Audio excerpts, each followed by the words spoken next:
First, my name is Kenneth Burma Company. It's ILEG Technology Screens. I got work to do today, like there is no freaking tomorrow. Working on several projects. We got the gaming screen over there. I'm actually really enjoying this gamer screen.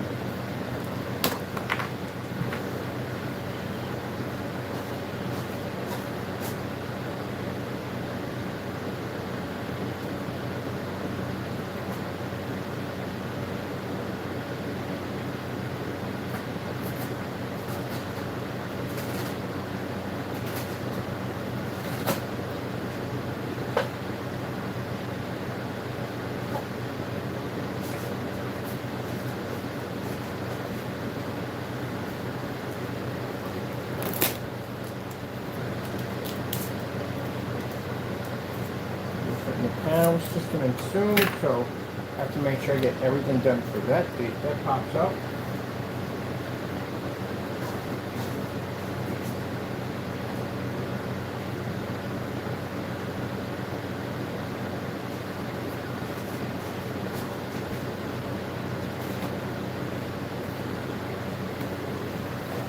Alright, let me get back to work on my site. I got a project we're working on. I like the fellow who had those fans that were made out of wood, but they are way too expensive for me. And I decided I'm going to design my own fans. I mean, these fans are nice. Don't get me wrong, they're beautiful. The wooden fans, they're gorgeous. But, you know, I don't think I want to pay like 240 bucks. I think it's 240 bucks for one fan. That's a lot of money for a fan. 120 millimeter is a lot of money. So I don't think I want to spend that. So I'm going to just design the ones I want to design for my Steampunk PC. They had a really nice computer that I saw over there. Computer also too is too expensive. I mean, basically it was already pre-built, and I don't like to buy. I'd rather not have a pre-built machine. I'd rather something I can take apart. If I'm going to buy it pre-built, I'm definitely going to go in and modify it. That's all I like to do, modify my stuff. So there's just no point in me basically just buying a brand new PC already put together when I'm going to be a person that takes things apart. Alright, so let me get over here and get my monitor close over here so I can start working on my updates for my site that I got to do. Let me see. And I got to pop back over to my forum site because my forum site's starting to take off on that new technology, which I'm happy about that. Thank you, Lord. That's the orange juice I like to drink. Let me see. I'm going to go back over here. What's my site? Gaming on the go. I think we're going to scrap this whole page due to the fact that we already have show demonstrations of that screen on the go. And we can add the portable and flex in with the other stuff that we already have set up. I need to go to deleting this.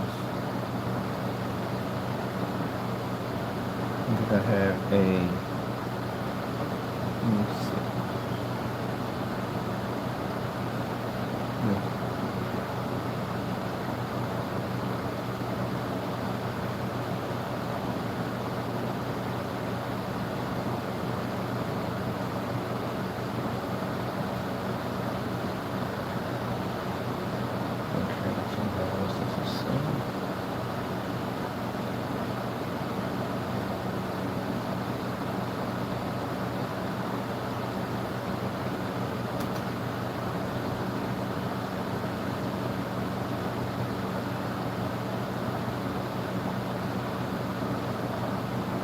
Put through different sections. Put in all different sections. Alright, we need to wipe that section out.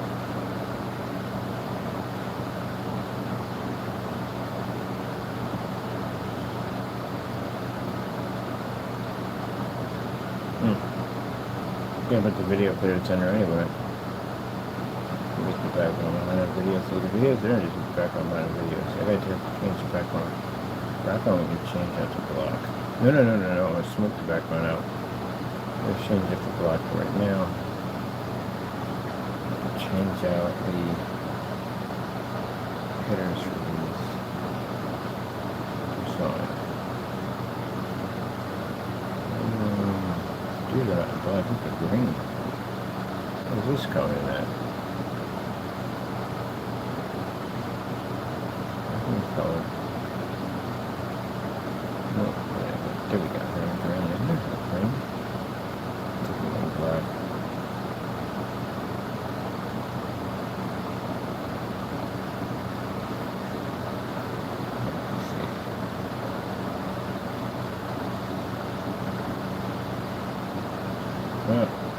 Phil. Oh, there's one right there.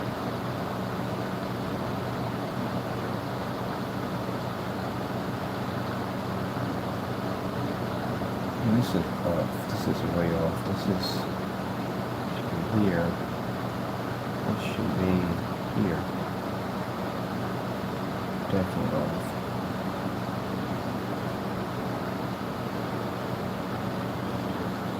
This is definitely too much.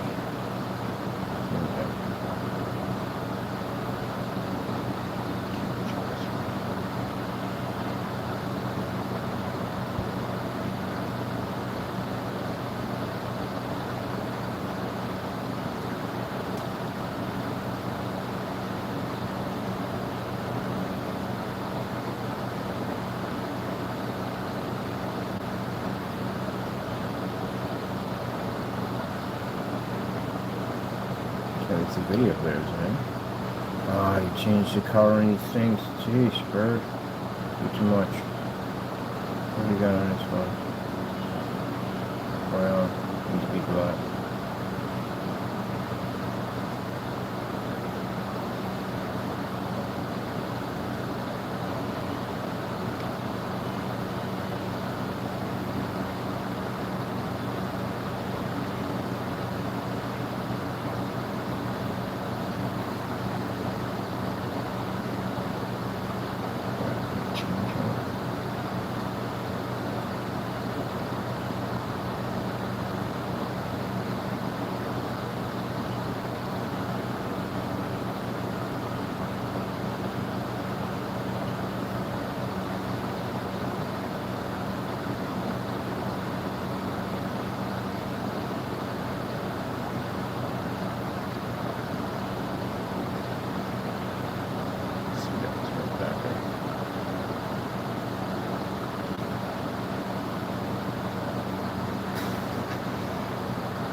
Do the build on this one, dropping a couple of videos from there, and we'll have to tweak the search and optimize and all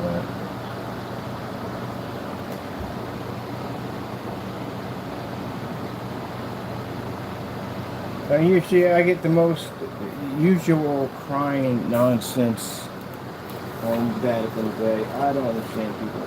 Like, you're going to come and attack someone's business and then turn around and get mad at them because they basically put your YouTube channel on blast. And don't go on and do dumb stuff at the end of the day. Don't go around basically trying to slander people's channels at the end of the day. I don't know what's going on in his mind to make a statement that way. You certainly wouldn't want somebody doing that to you. So if you don't want anybody doing that to you, then guess what you don't do? You don't do it to other people. That's what you don't do. Have respect for other people. You don't know this guy in any way whatsoever. I've never done any type of business with him in any way whatsoever. Chances are he probably knows the other one, because most likely they do. I don't know if you need to say, or maybe he's just a person just upset and angry all the time. I don't know. But again, as I said before, my business is protected by the Lord.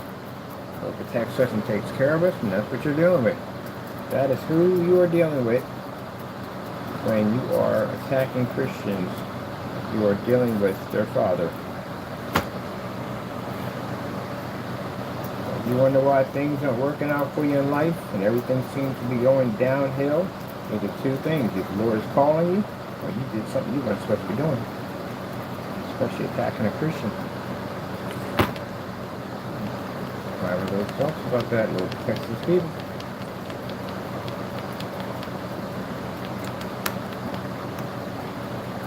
It's going to make a nice little fallout fan when I get done with it. A little bit more behind the book. I got this new idea for my new fan. I'm doing up my fan. My fan's gonna be sick. I'm putting my own LED lights and everything. Why buy when you can build? Let me see. Alright, I need to remove this. We don't need this here. So we can go and change back on the black.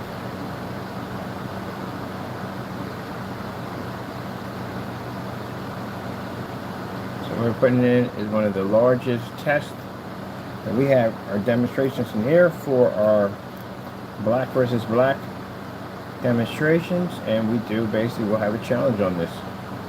But this test should be done. You know, I find it interesting that everybody says at the end of the day, oh, this stuff should be tested. But everybody else doesn't want to do the test. We do all the testing. And nobody else wants to do the tests. Everybody else wants to run from those tests. You guys are the ones who gave us those tests. You know that, right? You're the ones that challenged me, and we did it. We did a ton of these tests. I got more to do today. That's why I'm building this. Got so much more to add on to it. And then we turn around and say, okay, you know, it's your turn. Everybody gets quiet. Nobody wants to talk anymore. Well, here's the deal. Come December, if you have that on your website and you have it saying that you pull up a black level and we develop black technology, our company's challenge you in court. That's a lot of great screens going to court, including Goose Screen, because we see it on their page too. They're talking about they pull black level. You don't pull that at the end of the day. So we have to have a little conversation with them at the end of the day. You technically can't say that unless you have an actual black screen. So the question is, what shade of gray do you read? So yeah, there's going to be a lot of people either basically restructuring their websites. I don't know how that's going to work. To tell you the truth, you can sell the product for about 10, 20, 30 years saying it pulls a black level and technically it doesn't. This could run into it's a get a bit hairy. And if you say you pull black level, well, we'll stick you against one of these screens in court and show you that you don't read a black level. So how is that going to work for you? So that means you're going to have to get in there and start changing stuff around, or I don't know how you're going to fix that. Big companies at the end of the day, yeah, they got a lot. It's going to be hairy for them.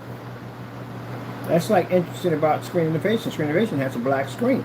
So the entire time when they sold the Black Diamond, they said it pulled the black level, right? So how now do you sell a black screen that actually reads black? Then how do you explain the other ones how you sold them? There you go. This is where things get hairy. So, yep. You got to figure out what you have. And if you say you have a black technology, you got a bigger problem there too. Because those things require a ton of testing. As you see this one's going through right now. It requires a lot of testing, which means we can challenge in court and ask, where's your testing? Which means you never did any testing. We'll be comparing you to us, which is not good. Because our testing is brutal. So again, running that risk too. There's a lot of people going to court. I mean, go. Epson challenge Valvo. Right? They're going to court. They challenge them. Any company can challenge you. Any person can challenge you in court.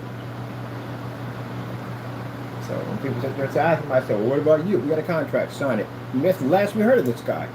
He don't want to sign the document. We sent it over to him. He don't want to sign it. You sign it. What do you got to lose? $1 million? That's all you're going to lose. I mean, it's the worst. Right? Just sign it. There you go. Nobody wants to sign. All right then, you can't be making statements about your product. Because you know why all this is being done? People look at it as, oh, he's eliminating people. No, it ain't that at the end of the day. You're ripping off consumers. That's what you're doing.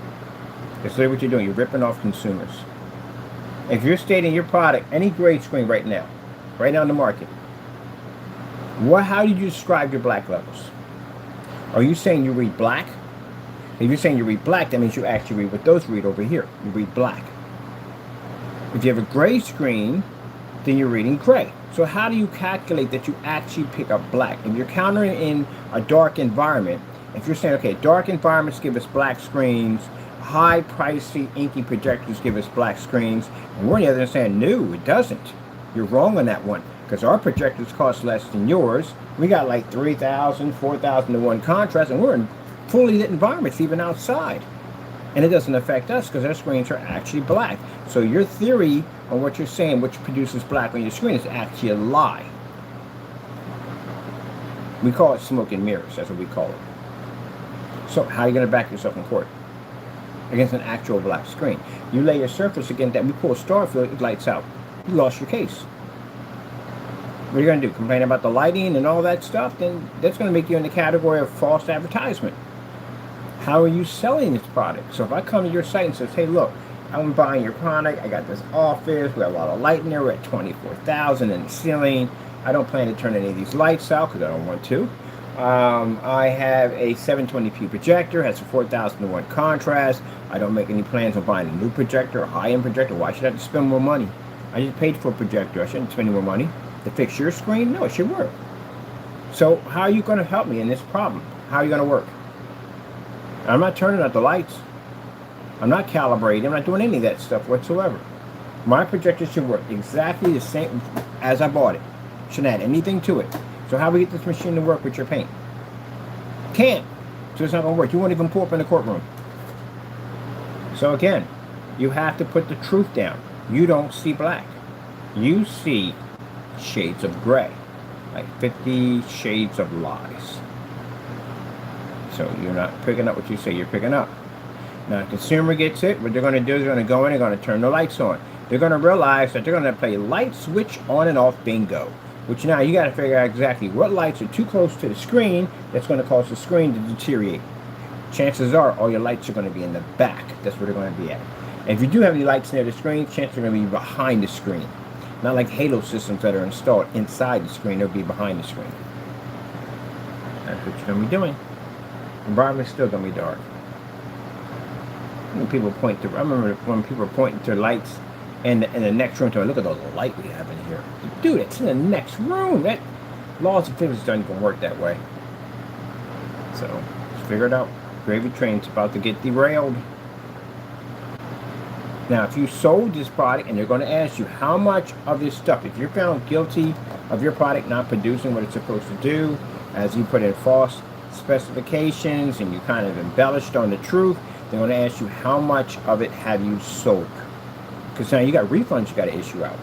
Because you sold something on a false and fake accusation. You got to return money back to people. You don't get to keep that money. You have to, when you're selling a product, we all know how selling works. You work for customer service on stuff, selling works. And this is a fan right here. This fan has 3 speeds on it. All right, not 2. It has 3 speeds on it. And they're selling this fan as this turbo cool master fan. It has freaking 3 speeds on it. It's portable to the desk, and you get it. And this thing's about the size of a door. It has 2 speeds on it. It's not exactly a cool master. It's a blend master. It's completely different from everything you read. What happens then?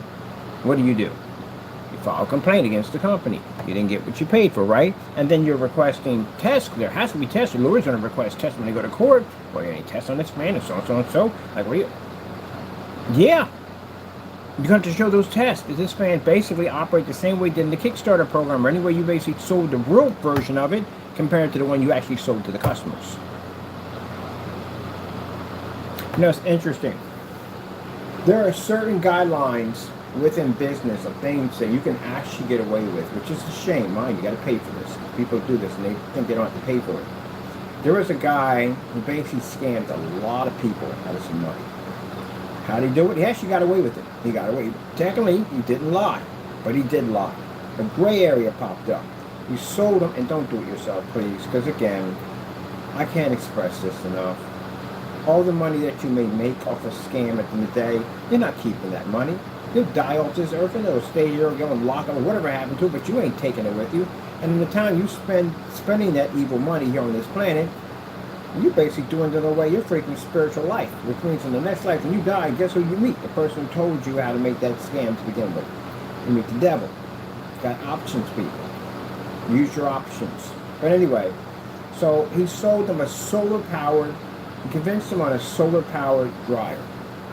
Now, some people are gun-ho to make money as fast as they possibly can, and they don't think. They just jump for it.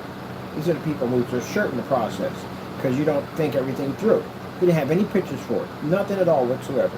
But to buy in on this real secret invention, because he wrote it up pretty good, it was secret invention, you needed 30 grand to get it. To buy in, 30 grand. That's the beginners. Anyone higher up, $100,000. And when you buy them with shares, you get, you know how it works, right? So all these people paid in on this solar-powered, electric-free dryer. Now when time came to divvy up to get their reward, what's what they got? They got a clothesline. They got a rope. That's what they got. He made $30,000 to $100,000 on a rope. You couldn't get him for it. You know why? Because technically, it is solar powered. It's powerless because you hang it up, easy to install, which he wrote, which is easy to install, and it's solar powered, which means it's a clothesline. That's what he sold. They couldn't get him on it because that's really what he sold.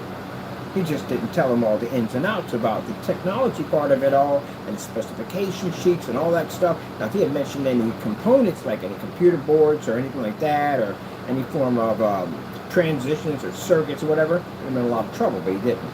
That's why it said a fool and his money will be separated, because people don't look into things. You really don't study things. At the end of the day, they just throw their money in that direction. That's how a lot of football players and people of high status and money go broke, because they throw all this money out into investments because not thinking they got so much more left. And they realize they don't have as much as they think after a while.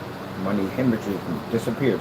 Like the guy explained to the guy about his money. He said, look, Charlie was on $2.5 million. The count was explaining that Charlie went broke at one point. And he says, look, most people, this is your saving. He put a cup. This is your saving. Most people have 1 or 2 holes in their cup. But you, on the other hand, multiple holes all over your cup, and this is your money, and the money just going through. So what you have left? Because he was with his money, spent it anywhere he wanted. He didn't really watch over his money, so he went broke for a while. Because something happened about a jingle or something happened, he got paid, he landed right back on his feet. But yeah, so he explained to him, he said, you just hemorrhage your money, and people do that. That's what happens to them. They just invest in everything, and this guy made a ton of money. But how things work out, and this is how interesting how life is, greed. Greed is part of the devil. That's one of his plans. So we got the guy to go in, put up this scheme, rip all these people off, he made all this money, but here comes Satan. Oh, it's not enough, because I'm not finished with you. I got you to taste it. Now I want you to basically continue eating it until you burst. And that's what he did. He did one scam after the next, and yeah, he got thrown in jail for life. Greed. People can never have enough money, which is sad. Because they put money first, money becomes their god. So yeah. Now am I saying these people basically lied about their product? I don't even know how you would even come off with that one. I don't know how you would come off with that one. I mean, when I was coming up, when I was developing grade paint, what about you? I was developing grade paints. We thought we were seeing black levels, but there was nothing else to compare it to. There was no black screen. There was no such black screen didn't exist. A gunmetal didn't even exist at the time when I was making it.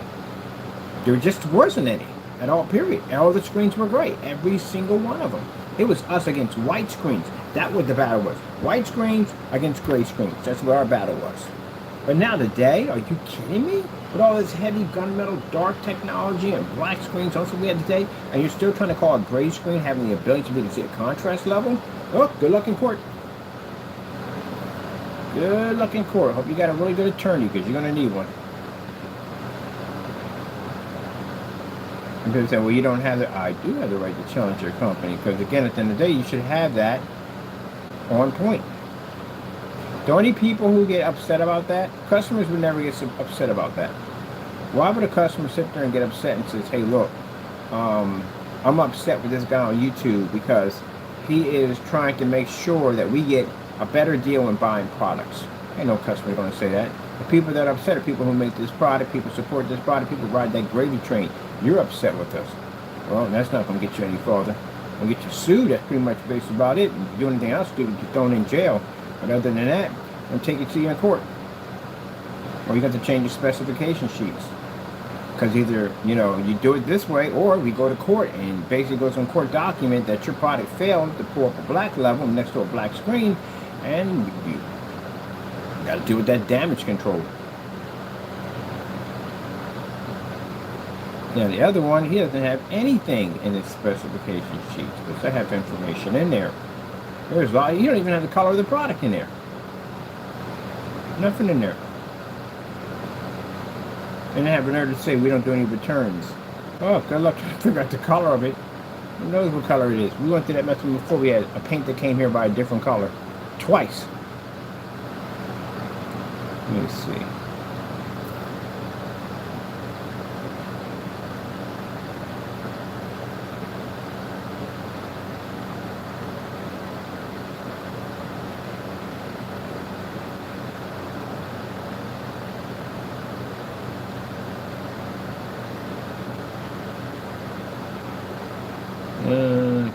besides the black.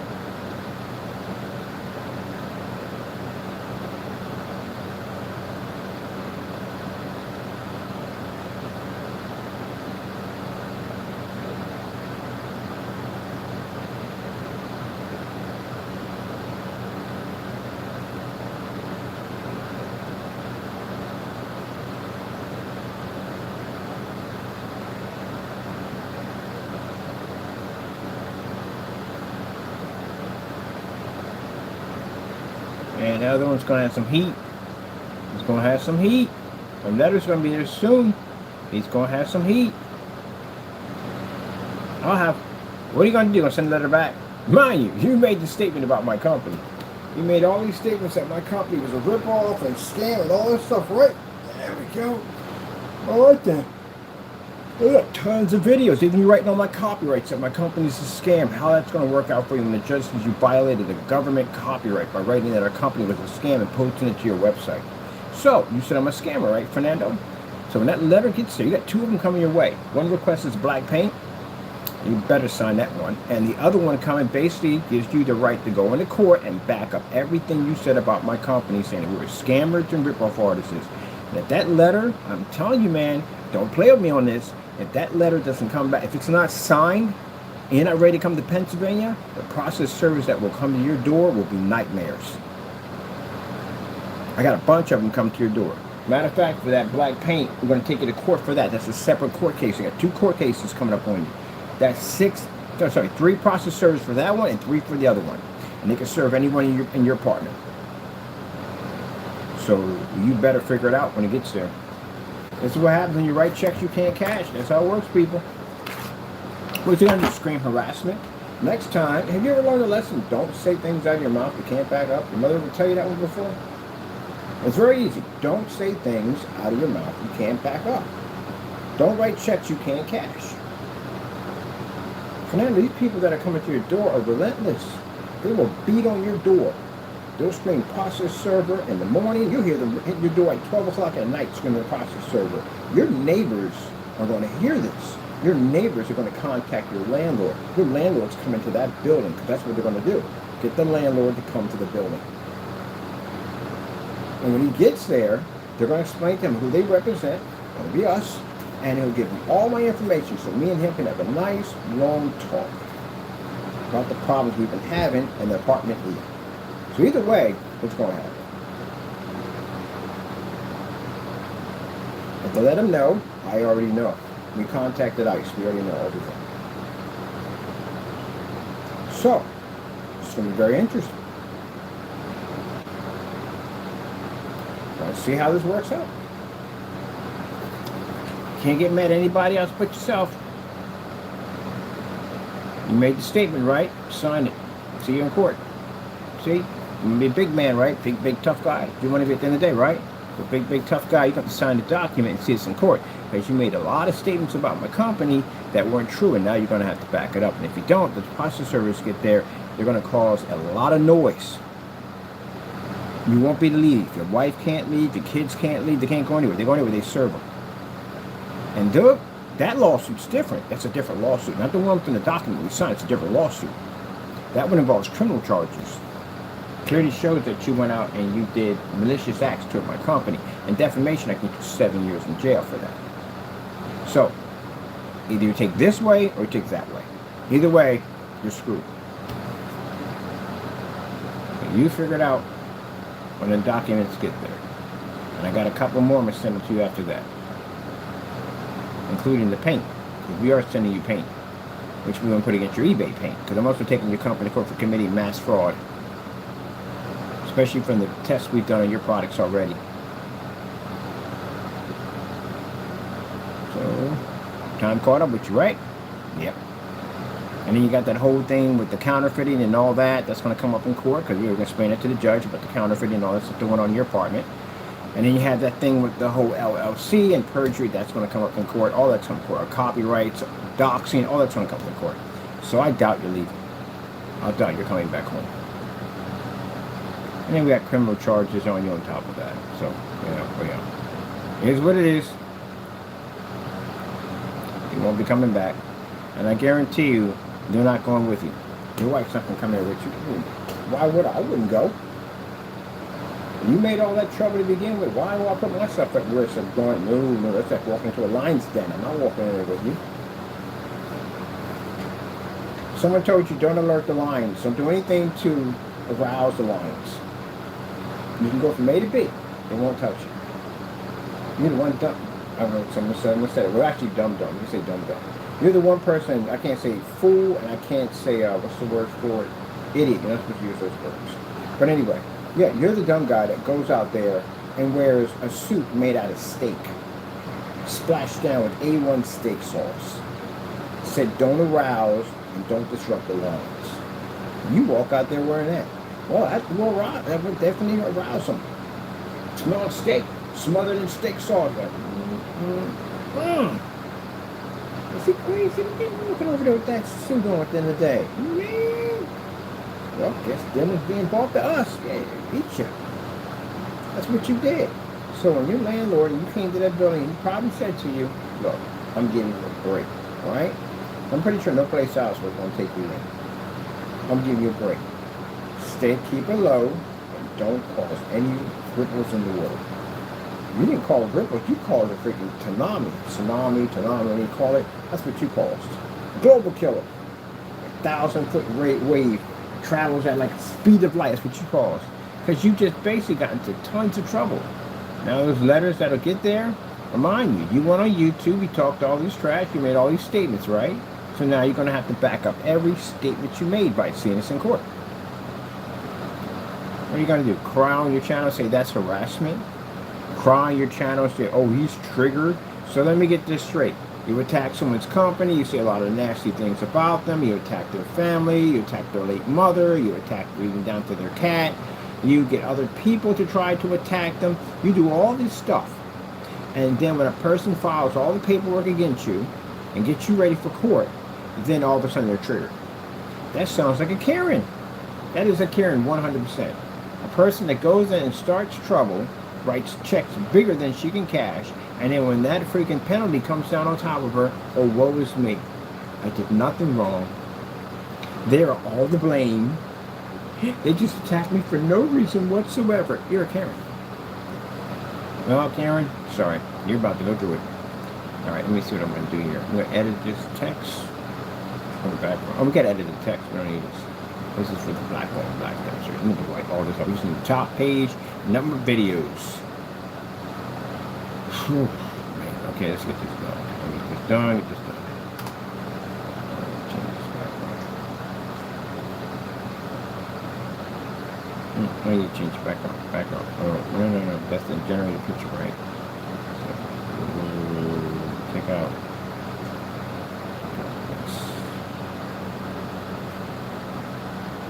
Okay. Take this out. Change the background. Give me black.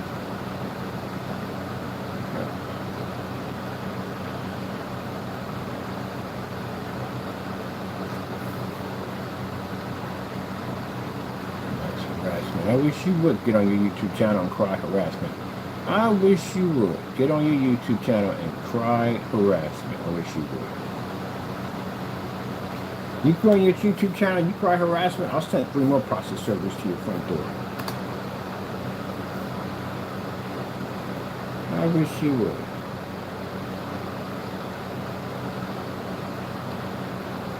I'm being bullied, I'm being harassed, blah, blah, blah, blah, blah. That's the same thing we went through, that whole buy as much pain as you want nonsense we went through. I sucker cried on the receipt telling me this is harassment. How is it harassment? You just told me to buy whatever the freak I want. You sent me a link to go buy. What do you think, I'm going to sit there and not buy? I bought your stuff. That's what I did. And when I bought your stuff, we got crying on every single receipt. Come on, man. Really? Jeez. What do you think at the end of the day? Who am I at the end of the day? You know who I am? I don't think you do. Because I don't know what kind of person you think I'm at today. You think that you're going to make that statement to me and I was going to sit there and back and go, oh my goodness, I better not do that. So. You got the wrong person, Fernando. I'm not the person you draw a line in the sand. You draw a line in the sand, I'm walking over your line. You draw another one, I'm walking over your line again. You run, I'm chasing you. That's the type of person I am. I'm not going back down until basically the job is done. Don't draw lines in the sand around people like me at the end of the day. We will walk over your line with no problem whatsoever. She was the way. Knock a chip off my shoulders. Give me a sledgehammer. I'll knock a chip off your shoulder, all right? You gotta be kidding me. I'm the kind of person that'll sit there and watch you and find out all the information I can about you. Take all the evidence, and you will commit acts. We watch you commit this crime, and collect all the information, all the stuff that you committed, all the acts, document every little detail and everything. And sooner or later, your address will pop up, and we'll get that too. And that's all we need. And this is when we start in. I send you letters right to your front door, giving you the opportunity to back yourself. So when we take you to court, say, look, Your Honor, we gave him the opportunity to back himself. We sent a certified letter straight to his address. We gave him the opportunity before coming to this road to suing you. You're done. I got a cease and desist order against you from a lawyer who told you to back down on the copyrights. You can't even fight that in court now. I can send that right to your lawyer and say, look, we gave him the opportunity. We're going to come drop your case on the door like a nope, we can't touch you. He literally gave you a chance to back out of it. You didn't take it. You kept going. It won't touch you because of that letter. So any lawyer you get, I can send that letter. I guarantee they drop your case. They can't win the case. That's why sometimes they send you cease and desist letters, because they know that if you override that and you keep on doing it, that means we told you this was going to happen to you and you kept going. There you go. No lawyer will touch you. You're going to plead insanity. Now you plead insanity and you get a 302, you'll be sitting up there in a insane asylum somewhere with all kinds of medications and weird stuff to be put inside of you, and right up to your saying, you come back out. And you're crazy when you went in, you're crazy when you came back out. Yeah. That stuff is for people who need it at the end of the day. Those meds they put them on, that Haldol and Thorazine and all that stuff, that's meant for people that have to be on that stuff because they have a chemical imbalance in the brain that triggers off all kinds of different thoughts and anxieties and stuff that pop off and different and more thoughts and stuff like that. They need that because they have a chemical imbalance in the brain. Your brain, something's wrong with it. You're just faking it. So that's going to mess your head up. Like I said, if you weren't crazy coming in, you will be coming out. That's what the guy sat there and said. I'm going to that place. I'm going to pull that nonsense today. If you weren't crazy coming in, you will be coming out. That stuff is not designed for you. It's like giving somebody heart medication that's not really having a heart problem. He's just faking it. That's going to cause problems for him. All right, let me see. Did I just get the whole page? What do we have here? Let me get this out of here.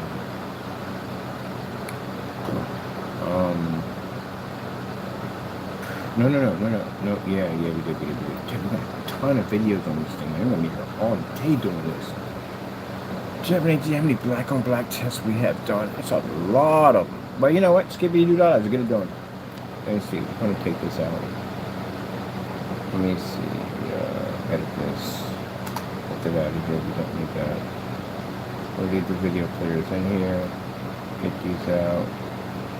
Oh, you got to go and edit this and take it out. Oh, it's 6 something. Okay, good. We got plenty of time. Because I got to be at a certain time. That's why I had to be in here early to get all this stuff done. Alright, that's right there. Let's drop a couple of players in here. Let me see. Do. Some players.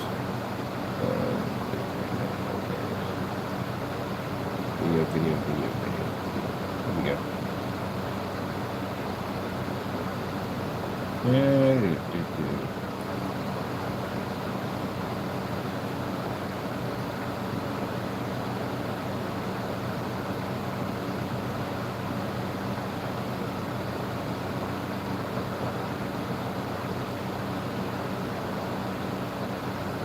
Oh, by the way, you got another server that's going to be coming to your door. You made a statement I was racist? That's what you did? I'm suing you in court for that. Defamation. So you have to go to court and back that one up too. Jamie, this is what's coming down, man. Anything you say on your channel, I'm going to take you to court for it. So if you made any statement about me, you're going to court on it. This is what you're going to have to do. Go to the courtroom and prove that what you said you had the right to say. That's all you have to do. But you're still going to go to court. So you made the statement I was racist, right? All right, no problem. See you in court for that too. So get ready for those process servers to become next. Now, am I worried about getting my money for a process? No, I'm not. Because every time he doesn't show up, he has to pay me. If he doesn't pay me, that means we get a debt collector in his neck of the woods go get my stuff. That's what happens. Every lawsuit that goes through, debt collectors will come to his front door with the sheriff's department, make sure they're not harmed in any way whatsoever, and they'll just take out whatever he has in his apartment that may equal up to what he's being sued for. Unless you got it sitting in your banking account. And that'll keep happening until your apartment is depleted, till it's empty.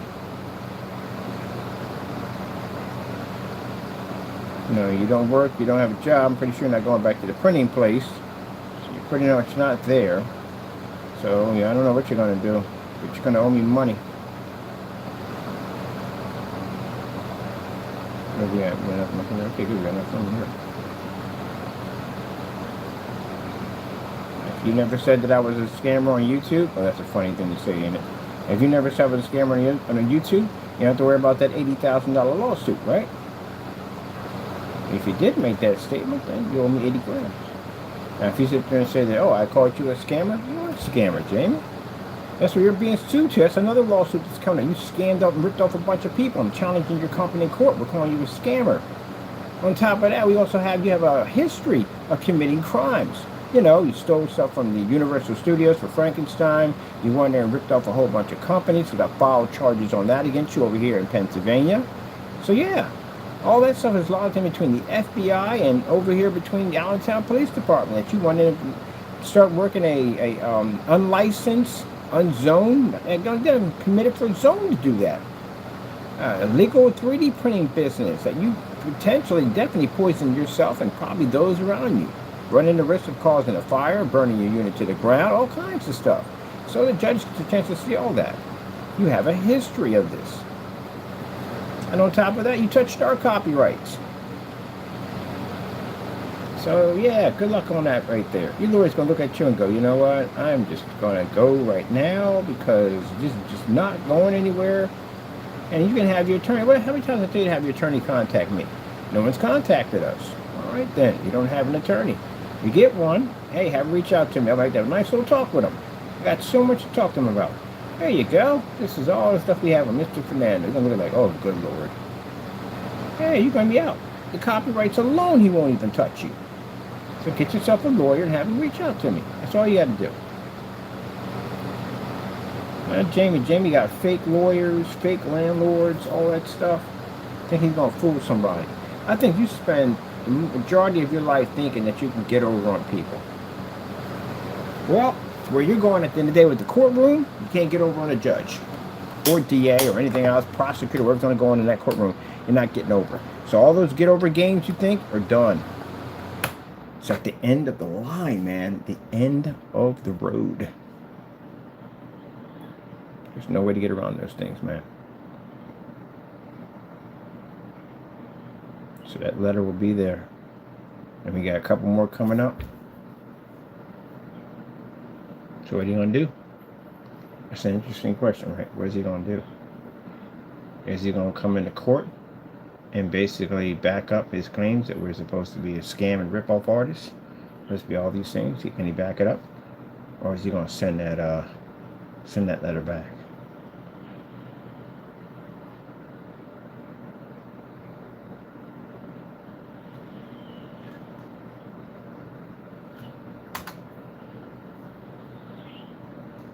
I wouldn't pay enough money to be in your shoes right now. You walk in a courtroom, you run the risk of something else popping up in that courtroom. So he's a high risk of something else popping up in that courtroom. Another agency popping up in there. So what are you going to do, man? Time, it's a ticking.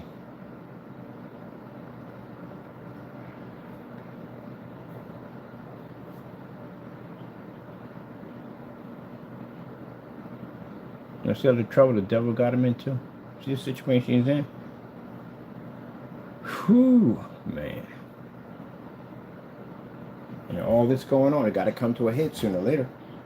Everything comes to a head sooner or later. No matter what you do in life, always, any racketeering business you're doing, you're not supposed to do, always has to come to a head sooner or later. Do-do-do-do, do-do-do-do, Elmo's World. Testing something. Do-do-do-do, do-do-do-do, do-do-do.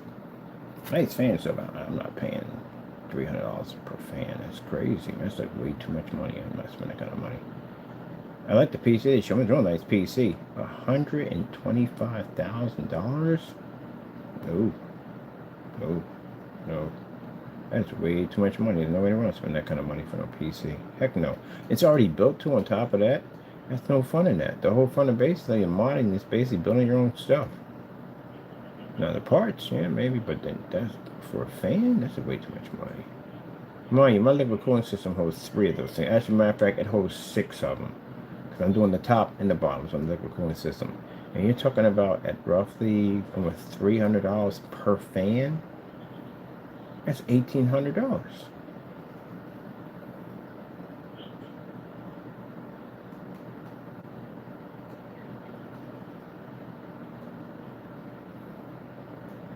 And they said it has a 15 PC for the 120. I'm pretty sure it's worth it. I'm pretty sure they got something that's worth it. I guarantee it's probably worth it. From what I see, it's a beautiful PC. It's a steampunk system. So it's definitely beautiful. But that's a lot of money. A 5090. When you think about it, 5090, people want it because of the hype of having a 5090. Well, what game application is going to require a 5090 dedicated? None. There's none in our period. There's no graphic card, no game right now. I mean, to make the game look amazing, yeah, but again, yeah, that's just, it's overkill. It's definitely overkill. It's like having 256 gigs of RAM on your PC. What are you doing with that? What are you going to use that for? What are you launching? Rocket something today? Yeah, I had 256 gigs. I can see why people are saying, like, what the freak you got that for? I never even used all that. I used 16 of it. That's pretty much all I used. That's all the requirement was for, was 16. That was even at that particular time, that was considered to be a lot of freaking RAM at the end of the day. So what was I doing with the rest of it? Nothing. It was just on there for the sake of just being on there. So I spent all that money to put all that RAM on a motherboard that I never even got a chance to use. Ended up selling to a friend of mine, turned into a server, which he got a chance to use for what it was used for. Other than that, nah. I have four processors on it. I only use one. So yeah, a whole lot of stuff on it just for hype. That's basically about it. So when I get people bragging about like the 5090, it's a beautiful card. It is. Don't get me wrong. It's beautiful. But you're not going to need it. It's not saying it's a requirement for all gaming. This is where console gamers get things mixed up. Console gamers, the difference in 2 different types of console gamers. There's console gamers that do PC and console. So they already know already. And then there's the console gamers that just do console only. They're the ones who don't know, they look at the stereotype of PC. But they think that in order for you to have a good gaming PC, you have to spend thousands and thousands of dollars for one. And I'm like, no, you don't. Because the games, if you look at them, if you go through Steam and you look at the specifications, if you do know how to read them, the specifications, what's needed, you will realize that you don't need a lot of powerful parts. I told you that when they had the PS5. When God of War running on your system, they wanted a what? 4070? That's the card's equivalent to a 4070. And then on PC, it requires a 20 series. That's it. It's a 20 series. Overkill. Consoles did it all the time. Overkill parts on there. All the time. And you guys get to bragging about, yeah.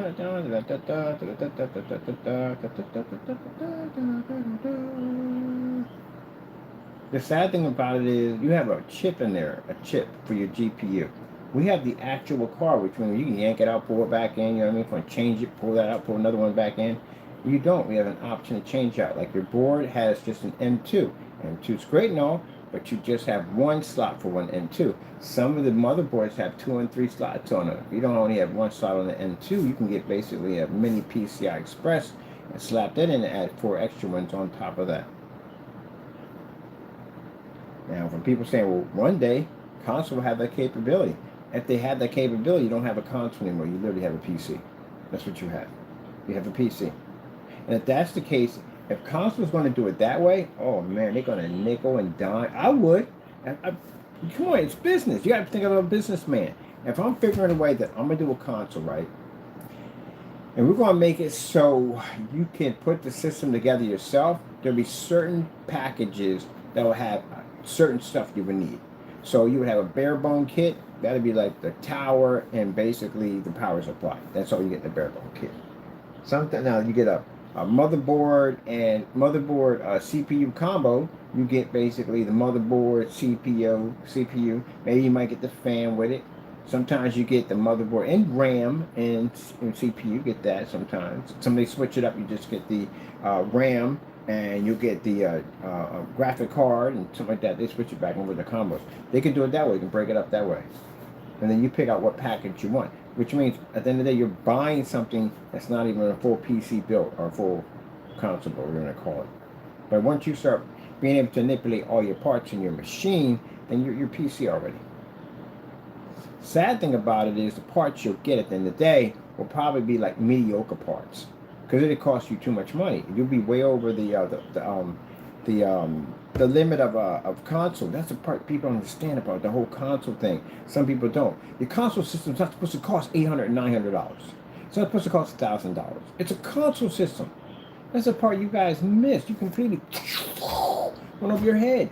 You're not supposed to be paying that money. A console should be roughly under $500. That's what a console system is supposed to be.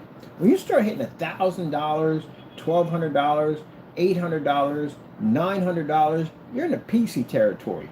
Because PC, the basic PC builds can cost you like, I built one for like $500, $600, $700.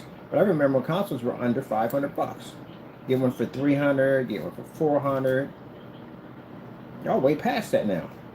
So y'all in the area of what they call economic build PCs, basic builds. Basic builds will cost you between 5, 6, 7, 8. That's what they run for. But the difference between a basic build for maybe let's say $600 to $800, you can take it apart, put it all back together, change out the parts, whatever you want to do. But the console, you can't do that at $800 and $900 to $1,000. You can't change out your parts. Only thing you can change out is a freaking M2 on it. That's it. That's pretty much it. Yeah, I have no idea how no one saw that. I'm pretty sure some influencers saw that in the day. But come on, man. For the Gen Z version that's never grew up with the old school gaming back in the day, you had the NESs, you had the Genesis and all that stuff. You know, the PlayStation 2, TurboGrafx 16, well, then that's a different story. TurboGrafx 16, they were on basically cartridge. So they were much more expensive. But TurboGrafx 16 was like $800. Neo Geo was like $1,000. They were expensive. And they were actually expensive high-end systems. Way before your systems came out, they were actually a little more money than your systems. But still, all in all, your systems are now, they got web browsers on them. You can go on freaking, I've got one right over there. You can search the internet on it. You can basically go to get a Yahoo, YouTube account, and you can get freaking Twitter account, and you can get freaking Facebook on them. Get all that stuff on there. Watch movies, rent movies, all that stuff. But technically, you have a PC. You can hook up a keyboard and mouse and all that. But you don't have the power PC. That's what you don't have. You don't have the power PC. You don't have the freedom of PC either. And you still pay for your service, which, again, I pay for my service on there. I get free service on my PC. I pay for service on my console over there. So, yeah, it's all that. All right. Oh, yeah. Your system's supposed to be under $500. There's no way to worry. Only system I've seen from a console system right now with a disc attached to it, because this is actually much cheaper to be able to format a game than a cartridge, is the PlayStation 3 was $900. And the reason why that thing was $8 to $9 because it had a Blu-ray player sitting on top of it. Because you remember how much the money the Blu-rays cost? The Blu-ray players was super expensive. But if you want a Blu-ray player, a cheaper way to get one was getting the PlayStation 3 because they had a Blu-ray player. That's why they were so expensive. If they didn't have that Blu-ray player, they would have been a lot more cheaper. That's why they were so expensive. The Blu-ray craze. That's what they had. And Xbox invested their money into that HD CD player, and that didn't even last long at all, period, because the Blu-ray took over. Yep, that would be somewhere around the Philips Laserdisc players and all that. They thought the investment wasn't a good investment. The things went out of business quick. Nice systems, though, they went out of business quick. But anyway, yeah, that whole thing, man. That was the only system I could see that cost about $800-900. Was because it had a Blu-ray on it. And now the new system you have don't even have optical drive on it. It's separate. You got to basically buy that thing separate on the PS5. And that thing is still freaking $900 to $1,000. So, you know, Xbox, same thing. Xbox, same thing. Expensive equipment, expensive machine. It is same thing. You just, Xbox expensive system. When I bought my 360 didn't cost me that much money. It didn't cost anywhere near no $800-900. You crazy? No way in the world. You know, when I bought my Xbox, the Xbox cost me about $400. Okay, no, $300. They got an Xbox for $300. The first original one that came out was $300. Yep, it ain't cost me that kind of money. Not even the Dreamcast. The Dreamcast didn't even cost that kind of money. And what's the other one they had? N64. They were $300. They dropped down to like two something. So yeah, the systems you guys now are paying for are freaking ridiculous. It's a basic PC build. That's what you got. But you said, well, we got all these high-end parts and all that stuff, man. You don't even utilize the parts the way you're supposed to anyway. My sister's boyfriend has one. I've seen it. It's nice. It's not PC at the end of the day. It's not. I can't do much with it. I mean, I can't go in and change out my RAM. I can't change out my CPU or GPU. Only option I have in there to change out is just the hard drive. Whoop-de-doo, hard drive. That's not enough for me. I need to be able to strip the whole machine down. I want to upgrade it. I want to add new stuff to it. I don't pay that kind of money at the end of the day. At least I want to be able to go in and change out my parts at will. I mean, I like the power supply. What if I want a new power supply on it? I can't even do that. Can't put no modification fans on. If I do modification fans, that means I got to basically figure out exactly what the voltage and wattage and the power supply, and if it's going to be compliant to the freaking voltage of the fan. Like, oh, I got to bring in testers. Oh, I don't want to go through that crap. So much easier with PC. Plop, plop, plop, plop, plop, plop. No. So the new system coming out, the PS6, I wonder how expensive that thing's going to be. Oh my goodness. I swear. That thing comes out and it's roughly maybe $1,200. I am going to laugh my brains out. I am. I'll just leave it at that. I'm going to laugh my brains out. Because I get people contact me, they be all mad, they be hardcore PS4 owners, like, hey, PS5, like, you don't know what you're talking about. They know their system at the end of the day, and so did the Xbox 360 know their system at the end of the day, too. And how many systems burnt out on there? I don't want to do 12 boxes buying stuff from them at the end of the day. 12 freaking boxes. The boxes for $300 to $400 a pop. You added up how much money that was. Kept buying the systems. Why? Because I had a whole entire family, a clan online I couldn't separate from, and yeah, man, that's just it. But anyway, yeah, they know their system. Man, they gave y'all what? A 500 gig hard drive. What the freak you gonna do with a 500 gig hard drive? I couldn't even do anything with a 500 gig hard drive. That's a memory card for me. That's a big, huge flash drive memory card for me. You can't do anything with 500 gigs. It's just not enough. I remember when Xboxes were 10 at one point when they first came out. That was a lot. But still, look at the games, man. The games, they are 40 gigs. They're big games. They're big files. There's no way in the world. You have any idea what the freaking GTA 6 is going to take up? Man. And if you want to basically upgrade to 8 terabytes, it would cost you like almost as much as what the system costs. Because the jokers turn around and put only one slot on the board. You could at least put 3 of them on there. That'd give you a chance to break it down. You know, if you break it down, it's a lot cheaper than buying the whole card. You didn't put any SATA outputs on it. Put a couple, 3 or 4 SATA puts on it.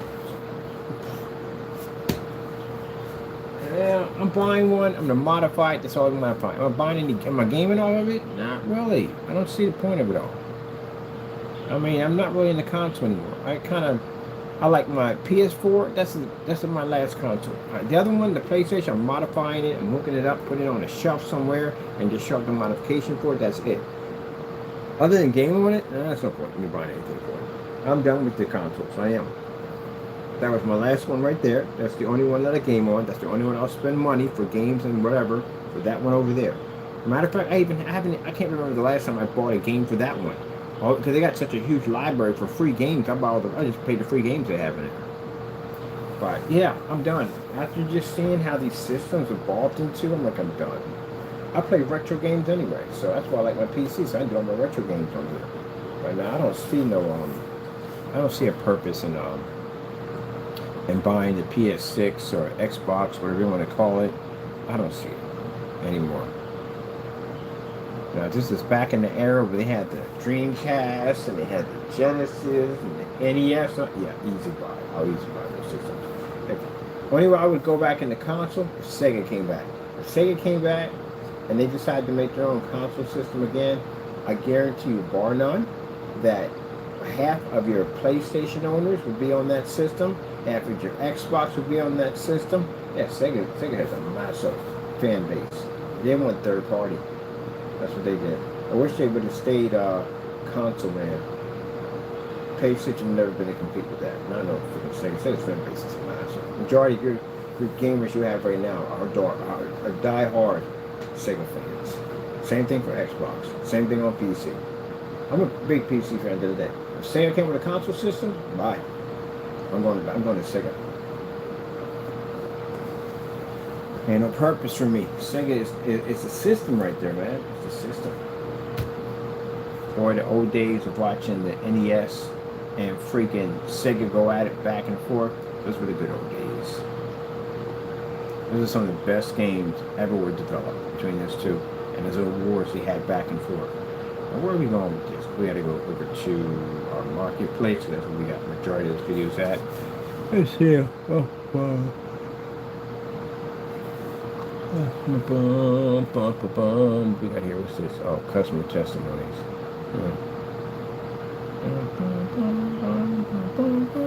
Clap your hands, people. Customer testimonies. See? Same thing. Push the 115 through a window with this projector. It ain't costing nothing too on top of that. We have screens all through that old place. I gotta upgrade this. I got more people. I forgot to add to the list. Then we're gonna be on site. We're on site demonstrations. We're gonna show the demonstrations all. You notice everybody's got the lights on? Yeah, that's the way it's supposed to be. Alright, let me go find this other marketplace right now. Ugh. I have no idea what happened to freaking home theater anymore. I don't. It's dull. It has gotten dull, and I tell you why. Everybody's in the dark. Go take a YouTube field trip. Play a little game with yourself. Take one of our videos that are outside and one of our videos that are inside in a fully lit environment. Find something to match us. All the technology we have today, there's no way in the world you should be sitting in the dark. Are you kidding me? I don't know. Ambient light rejection technology's been around. How the frig are y'all still in the dark? That stuff has been around for quite some time. Almost 5 years that stuff's been around. And you're still in dark environments with those screens? That's another thing we got a challenge in court too. The ambient light rejection screens. How are you in the dark with something that's claimed to be operating in the light? And they're probably going to feed the whole mumbo jumbo. What we need is, we have what we call ambient light controlled environments. That's stupid. That's dumb. There's no way in the world. No. No, if you're ambient light controlled environment, then why the heck do you have an ambient light rejection screen?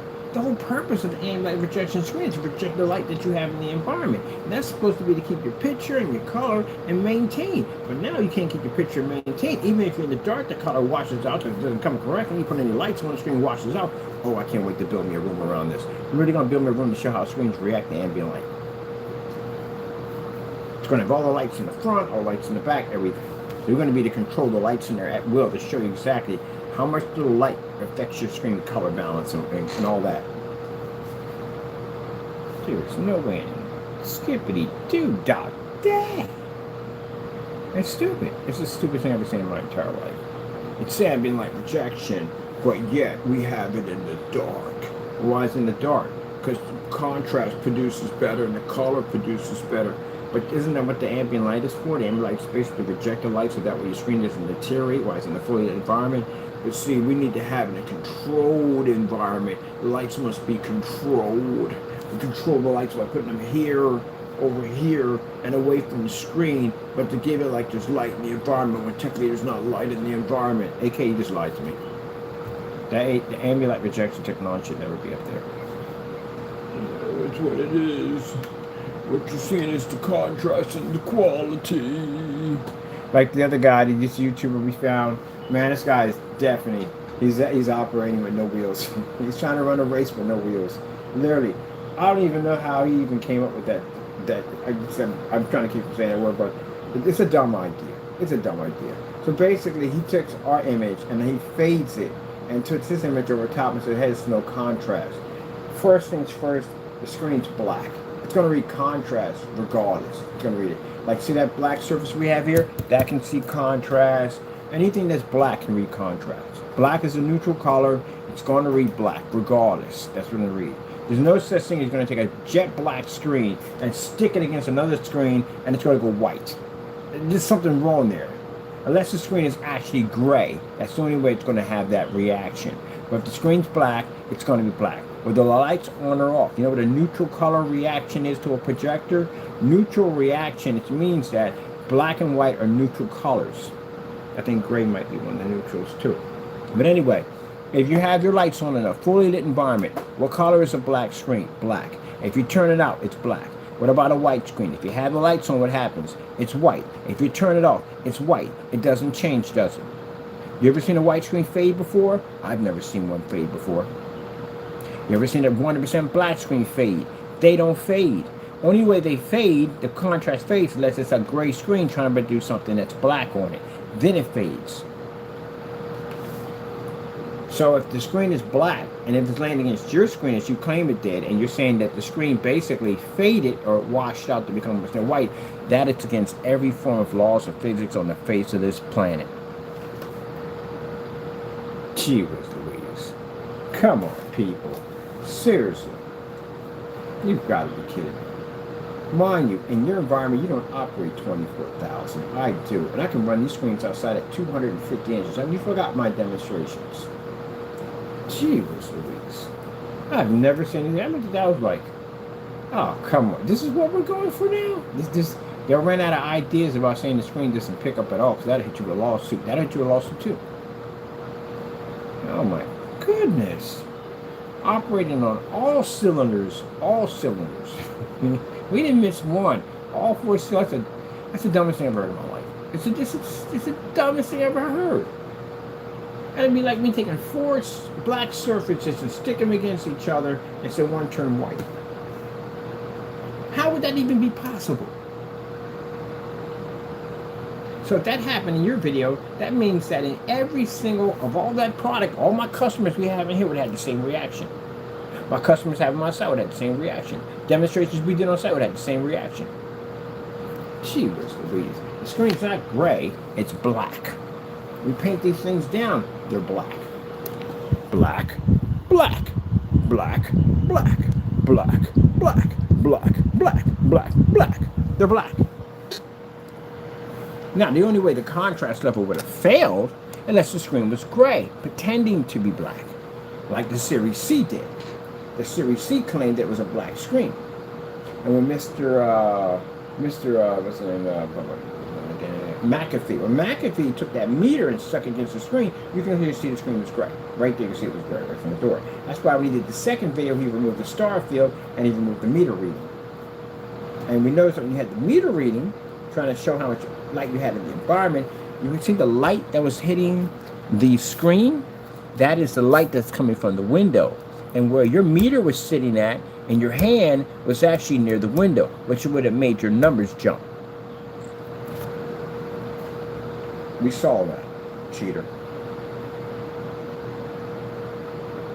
Because your meter should have been on the floor, under the window level. Only the light from the ceiling can only make contact with it. Should have been on the floor, not in your hand. That means you can put it right near the window. I've seen the other one take the meter and say, hey, look, it's working, and put it next to a light and bring it down. I said, this is what I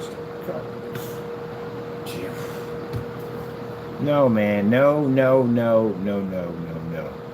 I swear, if I was freaking, what they call it, Gordon Ramsay for projection screen setup, that I had a channel for that, man, you guys would be at the screen at 24/7. I had to come there with a bullhorn and scream at y'all, what the freak you think you're doing?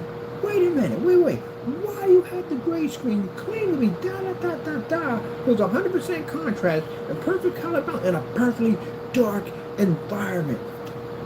I have to take the speakers and put it against there. Like, oh, you got a sandwich. Yeah, it's something about a brain sandwich, a head sandwich. My goodness, I'd be frustrated with them all day long. What is that? Are you calibrating the machine? Why are we calibrating the machine? Why? because the colors don't work right. The machine has 1.7 billion colors and you're calibrating. Get the freak out of my freaking studio. Go, get out of here. I don't want to see you anymore. Go. Oh my goodness, unbelievable. You gotta be kidding me. Oh my goodness, it'd be screening out 24/7. What the heck is the goop ready to go? Wait, let me get this straight. So you're saying that you drain the water in the can is used as a form of keeping the system from dehydrating, from evaporating, from drying out? Get out.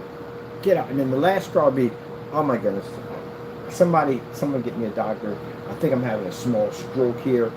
What the freak is range gain? Like at that particular level, I'm about to go green and just smash it up. What's range gain? Explain to me, please. Explain to me. What is it? And we're just sitting there quiet, not saying a word. We're just looking at him. Somebody play some Jeopardy music in the background to get his brain kicking.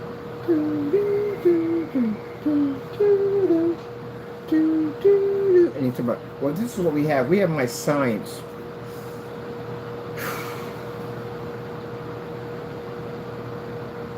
No. That's virtually impossible. Can't use the same exact paint to achieve two games at the same time. What the freak? Seriously? Are we crazy? Like, what are we coming with these ideas in the day?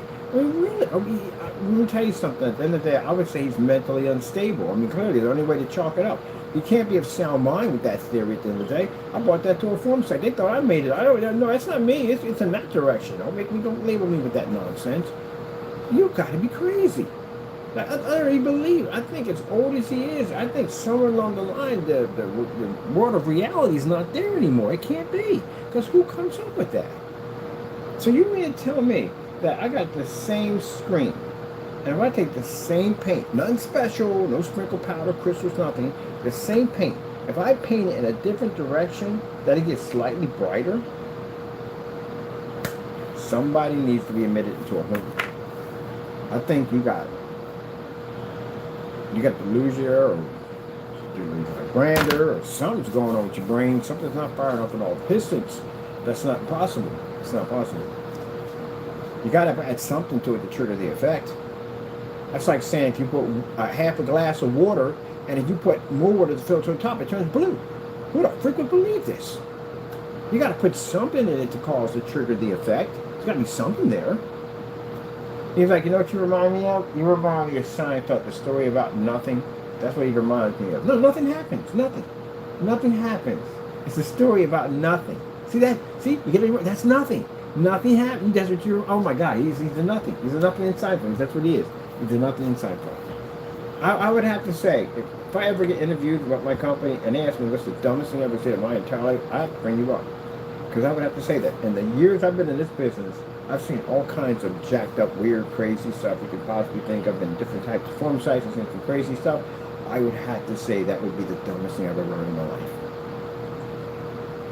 And he did it twice. That's what made it crazy. It was goopity goop. Got him in the video. You don't have the video, we do. And the video clearly says, if you paint the screen the fifth time, it gets slightly brighter. Now, for those of you who don't think I'm crazy with that whole range game, go to the website. It's right there. And it has two gains on the screen. How is it possible? There's no videos on this thing. So how do you get the other game? You must come with a magic wand. I'm probably not with a Harry Potter one. I've never heard anything like that before. Like how? How would that even be possible?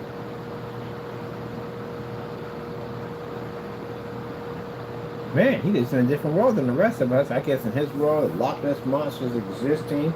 We got UFOs that land on his property. Easter Bunny, Santa Claus. I guess they all exist too in that world at the end of the day. Yeti, all of it. Probably all existing.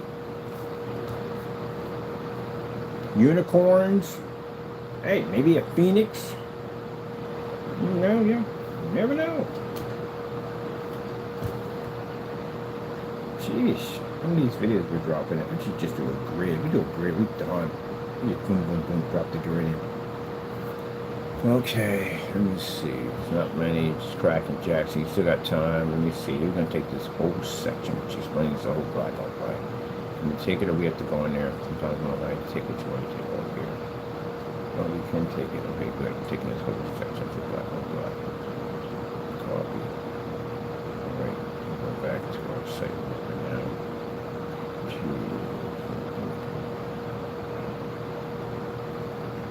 I do find it interesting that McAfee did several reviews from. He never mentioned it.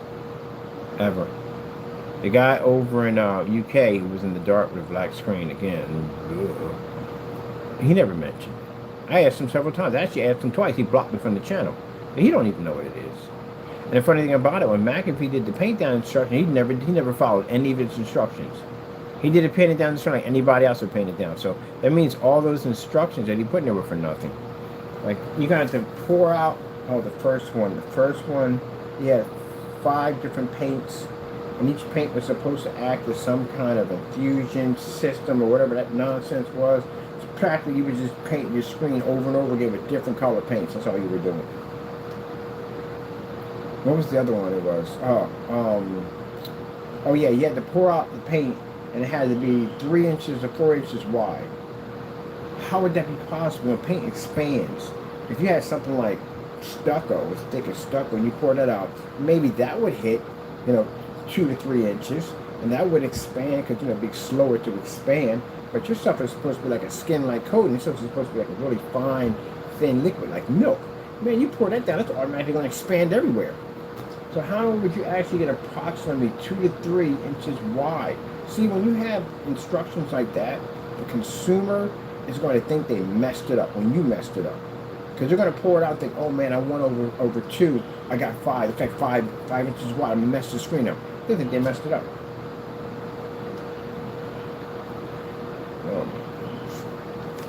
Well, that's y'all that got to deal with that mess. We don't deal with that. Neither do my customers.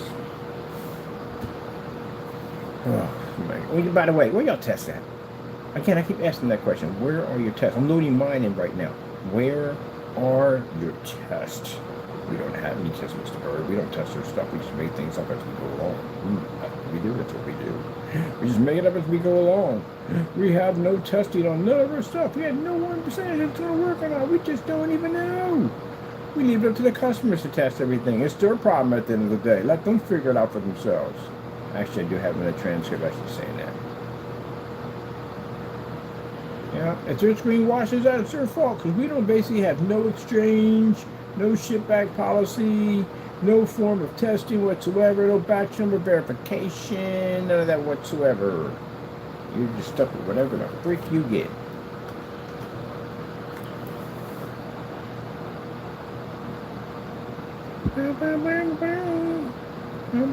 Oh, really? You're supposed to put something in there, Jack. Let me see. You gotta leave something in there. Get it up here. This is way too big. Bam, bam, bam, bam, bam. Bam, bam, bam, bam. The other guy's talking about, oh, you just sing your channel, just rant and do no work. Yeah. I see that screen over there? Yeah, there you go. That's a monster. That gaming screen is an absolute beast. 5% completed stage 1. Yeah. And the thing about it is, if I want to, I can do this. I can be one here watching on that technology over there and go outside. Y'all can't do that. Y'all can't follow me. So, yeah, I can do that if I want. I'll be outside like, I can do a demonstration at 9 o'clock in the morning. It's freaking wild. I'm telling you, it's wild. Naysayers get mad about that, but y'all can't do that. Come outside with me. I invite you to come outside. When we invite you out, because I'll invite you. What about tomorrow? You doing anything tomorrow? Let's go outside and do a video demonstration. All of us outside. 9 o'clock in the morning. 300 lumens. Anybody coming with me? Oh, it's just us, right? Whatever.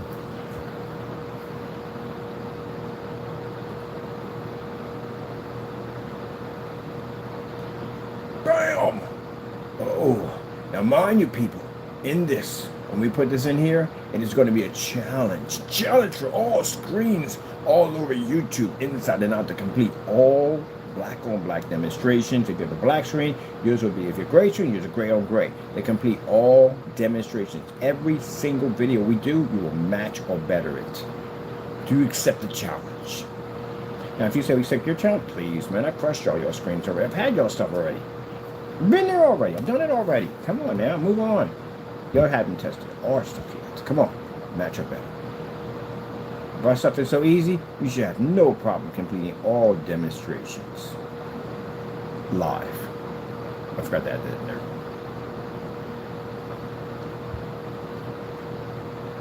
So all you gotta do, mind you better catch up because we got that technology over there, and that thing already has 2 black on black demonstrations already complete on the game already. Which you about to go and do some more. You know, the black cardboard on that thing? Black cardboard. Black cardboard, people. Black cardboard. The gaming screen is beautiful. The gaming on it, I had 3 people in here. They kept touching the screen like, yo, that is freaking crazy. Like, when is it going to be available? Oh, prices. We're just giving the price. So, this is what our prices are going to be. A gallon is $465. 50 ounces is $324, and 32 is $273. What is our 32 paint? Not a 120-inch screen, I can tell you that much. We do a 150-inch screen, 16.9, 1610, I think it's 127 or something like that, and 235.1. At 158 inches would be 148 inches at 235.1. I did one of those things already. Yeah. So basically, we're under $500. Now, for the screen paint people, at the end of the day, you sit there and say, well, our product, because you can't beat a $7,000 screen. You can't operate in my environment. If I take your stuff and bring it in here, you don't operate. You don't work. I don't care what projector you have. Your stuff only works on standalone. That's it. Because you have nothing you're comparing it to. Let me buy your product, stick you in here, put you against that screen, drop you in with 24,000 and a 12K Halo system, see what happens to your stuff. You will disappear. And not even Batman will find you. And he's the world's greatest detective. It's funny, you're just going with a giant magnifying glass. You know how embarrassing that would be? You know, I should do that. I should get a screen made with a giant magnifying glass. So when I put y'all stuff up there, I can slide it like, I can't find your color. Where did it go? You know how embarrassing that would be if we did that to y'all in our showroom. There you go. Stay in your freaking lane, for goodness sakes. Don't get mad about my prices at the end of the day. I earn for my prices at the end of the day. That's why I can sell something called match or better demonstrations. If you feel that you're equal to me, complete my demonstrations. Don't get on the channel and cry about it. And if you want to cry about it at the end of the day and say, oh, no, then you sign the contract and see me in court. Man up. That's what you do. Man up, sign contract, see us in court. That's all you got to do. Don't get tired of these guys crying. Stop crying. Sign the contract, man up, see us in court. That's all you got to do. It cost me. It's going to cost you $1 million. Then you can cry. You can cry all you want. You go on your YouTube channel and cry. You can cry all you want. I don't care. I'm going to take $1 million out of you. That's all you got to do. You know why you won't sign that contract? Because you know Mr. Bird's demonstrations and tests are beasts. You get the job done. The first day that screen came out, what did we do? What did we do the first time it came out? Did we just come on here and go, ah, man, screen paint, that. We're here at 24,000 in light. Did a swap out, dropped it down to 1,000. Did black on black demonstrations. It's black paint at 1,000. 1,000 versus 25,000, 24,000 in the ceiling ain't much for that projector to be able to operate in here. From the door, I did a black on black demonstration. It's cardboard, fabric, and black paint. Right from the door. Right from the freaking door. Color balance test, white level test, all that. You guys don't do that. I've seen y'all demonstrations. Y'all come out there and go, look at the beautiful colors, look at the contrast. Okay, it's amazing. And we're in a well-lit environment. You got a freaking candle sitting in the back somewhere talking about you're in a well-lit environment. Gee whiz Louise, man. I can get more light out of a Disney flashlight than what you have in your environments. And yet we must continue to come out here and gosh you every freaking day. Is it necessary? Yes, it is. We're having some fun. Look at it. Look. Bam! The power of the black technology. And soon gamers will have the ability to operate. You know what Call of Duty looks like on this thing at the end of the day? So we were in here messing around with it, right? And my buddy at the end of the day, he said, we're looking at trailers and stuff. The guy was coming to hook the screen up. Now he wants this set up right here. But anyway, yeah, Call of Duty looks amazing on this thing. I was playing a World War Z. Oh my goodness, the blood levels are deep reds and freaking. See, that's what I'm talking about. Oh, imagine what Warhammer's gonna look like on this thing. See, that's what I'm talking about. When you're doing games like that, You need that 100% black level. It's important. In order to get that black level, you have to have an area where basically you have a shining, blinding white light push. All that has to push through. And then when you fire off that gun, you got to see that flash, that motor flash triggering off. Take that blade and slice some. You got to see that blood shoot doing that nice, big, inky, high fluorescent red. You know what I'm talking about? Real freaking colors. Without you going behind your projector and calibrating that nonsense to get it close to what we do at the end of the day, but you can't do. And I can do that at $24,000 on a projector I pay $50 on. That's the difference about what we do and y'all do. Customers crave that. Gamers crave that. They want the best when it comes to their visual. When they watch a game at the end of the day, they want the grass to be green. They want the uniforms to look exactly where they're supposed to look. That's what they want. You don't give them that. You rip them off. Tell them to buy all these expensive machines at the end of the day. I don't want to spend $3,000 for a projector. What if we going to spend that kind of money? I got bills to pay. They got other things I can be doing with that money. You don't give them that option. Then you stick them in these dark environments. So wifey's not going to like that at the end of the day. She spends all this time decorating her living room, either wifey or girlfriend, but you know what I mean at the end of the day. That is their area right there at the end of the day. You know how that works. They decorate that. They put their flowers and knickknacks and all the stuff they like at the end of the day. And they want to sit there in the comfort chair they have in the corner, read a book, drink some tea or whatever. That's what they enjoy, right? They don't be sitting in some dark environment trying to worry where the freaking coffee table's at. Who the freak turns on a cell phone flashlight for? Where the freak is a coffee table? I can't find the remote control. She can't read in that little area in there. She wants that place to look exactly the same way it does when she walks in there every freaking day. I've had this conversation with couples all the time. He wants a big screen. He wants a projection setup. That's what he wants to watch the game on. She doesn't want to be stuck in the dark. That's what she doesn't want. TV costs a lot of money. They don't want to spend the money for a TV. He says the projection screen's the best way to go. She says, I don't want to be in the dark. Every demonstration I see, them things are trapped in the dark. I don't want to be in the dark. Our technology allows him to do both. He has his giant screen. She can read her book in the corner and do whatever she wants to do at the end of the day and enjoy her living room the way she wants to enjoy it, and he can watch his giant screen. And I bet you $100 at the end of the day, she's going to basically take over that screen, and she will, because that's what happened to me. I had the same conversation with my ex when I wanted to put a big screen in there. She wanted to put a TV in there. We don't need to put, they can have, because that whole basement was mine anyway. You can put it in the basement if you want. But no, I want one up here. I'm going to get a movie chair coming in pretty soon. I want to watch it in here. She said, well, I don't know. I mean, it's not going to, I don't want to be in the dark, and this, that, and the other. And I was like, we're not going to be in the dark. That screens operate. Now, mind, she didn't know much about my stuff, but I didn't talk about it much with her. So I convinced her. I got a 126 Elite Screen edgeless, and I bought an Optima projector and set the whole thing up. Painted the whole thing, because the room was only made but so big, and only put ultra short those in there. Painted the whole thing up, and boom, the thing came on. And she fell in love with it. And she took my screen. Because now when I come in, I just see her and her Spanish girlfriends over, well, she's Dominican. Dominican girlfriend there watching soap operas. They cooking their food, and they watching. I said, well, I lost that screen. That's why I put another screen in the window. That was mine. That was my screen. I watched my movies right over there and looked out the window at the same time. So I know that whole scenario about basically they don't want to be in the dark. They want to have those lights on in there. So there you go. There you go. But y'all paint at the end of the day, you're going to be in the dark. Deep in the darkness. And no one can find you. Not even the cat. The cat has night vision. Now where are we going with this? So that's supposed to be something. We're playing with something here real quick. That's one of the things that they liked about when we was over in the school. We were over in the school, and we put that was the screen. The screen was over in the school with the school kids. Sorry, the kids over in the school. And they wanted a screen in there that worked on ultra short throw. They didn't want anything in the background so the kids can play on the screen or walk. I didn't want them walking from the projector at all. And I didn't want to mount anything. So the ultra short throw was perfect for that whole setup. We can lean it right up against the screen, and the kids can go ahead and watch their TV shows and whatever they want in the day. But they didn't want to turn the lights out in there.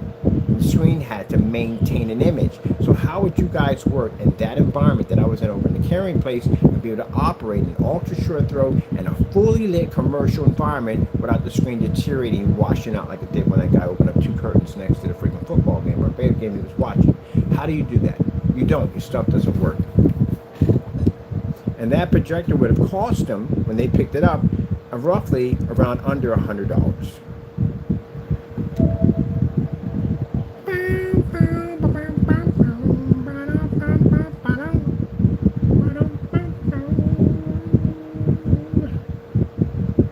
got to be in, I think, a week from now to a friend's house to paint in a giant screen so they can get ready for football season, so they can have a massive, giant 150-inch screen. And guess what projector they're buying? They're buying one just like mine. They're going to be buying the Christie LW400. And guess what you're paying for? $50. You're going to pay $50 for their projector at 150 inches on their wall. Can you imagine how beautiful that's going to be? And you guys spend how much for your projector? So that's the thing. You can't say you're saving people hundreds if you can't save money yourself. If you can't save money yourself, then how are you going to save other people money? It's kind of hard. Isn't that, people? That is, isn't it? See how beautiful my screen looks at the end of the day? Oh, I freaking love this screen. Let's check out the Nebula. Ooh, look how gorgeous that looks on the gaming technology. Only 5% completed. 5% stage 1. And look at that on a $50 projector. You know, if we get a bunch of these projectors today, we can do package deals. Package deals, baby. Package deals. Package deals. And we're in eco mode. We don't dare run these things in freaking full mode. Eco mode is 2,500 lumens. If I were to get this in full mode, I would get cooked in here. So no, thank goodness we don't have to ever run them like that. And think about the price you're going to pay for your projector. So those of you who don't have a projector yet, and you reach out to Mr. Bird, well, you're not going to spend any money for your projector at all, period. We got a projector that Epson costs $16.25, which means the money you just spent on lunch, you could have bought that thing right there at the end of the day. Now, because of the sale, I think the paint we have now does 120-inch screen. That's the average for most homes, 100 to 120 inch, which you mostly sell. That is now roughly, I think, about 100 and something, $70, I think now. So $170 plus $50 for that projector, and you got a setup that can operate in a fully lit environment. That's it. Now, for that individual saying we save you hundreds, you spent $3,300 for a projector. You can't even use it to its potential. You can't use the 2 million to 1 contrast, and you calibrate a projector with 1.7 billion colors because your colors don't read right.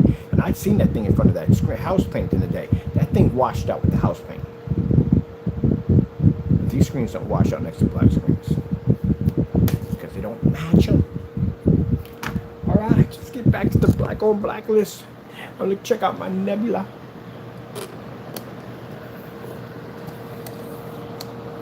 Kabam! So come Super Bowl football season, we got people already lining up to get this stuff in there. Now, how long is the sale going to be? This might be one of our longest sales. I didn't put a date down when we're going to end the sale. So you got plenty of time. So right now, if your money's not right, not straight and whatever, you got plenty of time. You may run it until Super Bowl. Give everybody. I got people out here right now that are buying it. I got people offline that are buying it. My buddy, he's getting one for his setup. He got his boys that will get theirs for their setup. So they're waiting for him to be his to be installed in first. They're gonna come get theirs. That screen. I'm recording the whole thing, by the way. That thing is gonna be off the chain. He's a whatchamacallit fan. He's a New York Giants fan. So he's gonna get the LED lights. He's gonna put his lights. I think he's gonna put them in blue for his New York Giants. Oh, by the way, they do come with free LED lights. So we do give you that hookup. And it's free shipping, which means if you're overseas and you're worried about shipping costs, do not worry about shipping costs. We pay for all shipping costs. If you have a place where you're afraid to have your package there because somebody might walk off with it, we have free signature confirmed. It's right on the site. It's free. Just have to request it, that's all. So we pay that extra $6, $7, $8, whatever it is, and we basically give you that. So that means at the end of the day, when your package gets there, they can't leave it there. They'll take it back to the post office, or they make another attempt again, or you can come down with an ID. This ensures no one's going to leave the package there and someone takes it, which is fantastic. Wouldn't it be nice if, I'd like that if some companies offered that, because that'd be nice. Because to have that signature confirmed, because maybe you might not make it home on time. You don't want them setting the package up and someone taking it. And have that signature confirmed is fantastic because, again, you can sign for it, someone in your family can sign for it, either way, but at least you know your package is not left outside. That's why we have it. It's free.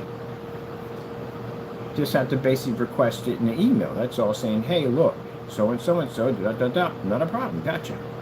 And if you're basically late getting off from work or you don't trust your neighbors, wherever it may be, they can't leave the package there. You can even schedule a date where you can come pick it up from the post office. Either way, or they'll re-deliver it again. That way no one can't touch your stuff. Now, do they give you that? No, they don't give you that. They want to charge you for shipping. They're going to charge you $70 for a surcharge fee. Do you have any idea how much money it costs somebody overseas to go through customs? It's expensive. I shipped a baby stroller over to DR one time. When it went through customs, I'm like, man, so much more than I paid for the freaking stroller at the end of the day. It's expensive. So they got to go through that. So the least I can do is pay for the shipping. Everybody likes free shipping. I love free shipping.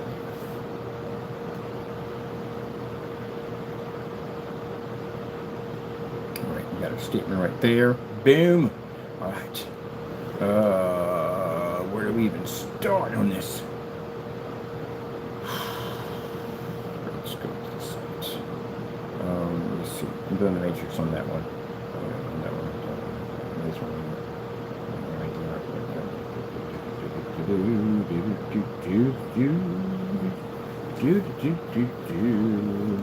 People sit there and say, well, how did all this get started? Somebody was jealous of our work. We got mad because we refused to give him what's in our ingredients. I'm not giving you my ingredients. Heck no. And ever since then, he's been obsessed with us. That's all that started. I mean, if you guys, look, we're that good, you could have made something and taken this out, but you didn't. You broke the law on every level you could possibly think of that now, coming at the end of the year, we'll have you in court. So, I mean, if you got to break the law, we're going to make money off your court case. You know that, right? I mean, basically, we want to use that to an advantage point to make money off you. Which means you're going to go and say, yeah, we had people at the end of the day who were so jealous by our work at the end of the day, they literally broke the law. They're going to make money on commercials off of you. You can't do anything about it, because it's true. Here's the court documents. Yeah, these people were so threatened by our work, they literally broke the law. That's how good our products are. People are willing to go to jail for it. We're going to make money off you.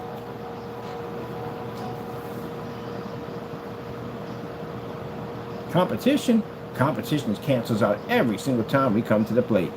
We got your stuff on display, showing yourself canceling out. So terrified of our products, canceled 13.8 million people out of the state of Pennsylvania. It's true. Am I lying about it? No. Actually, 10 states.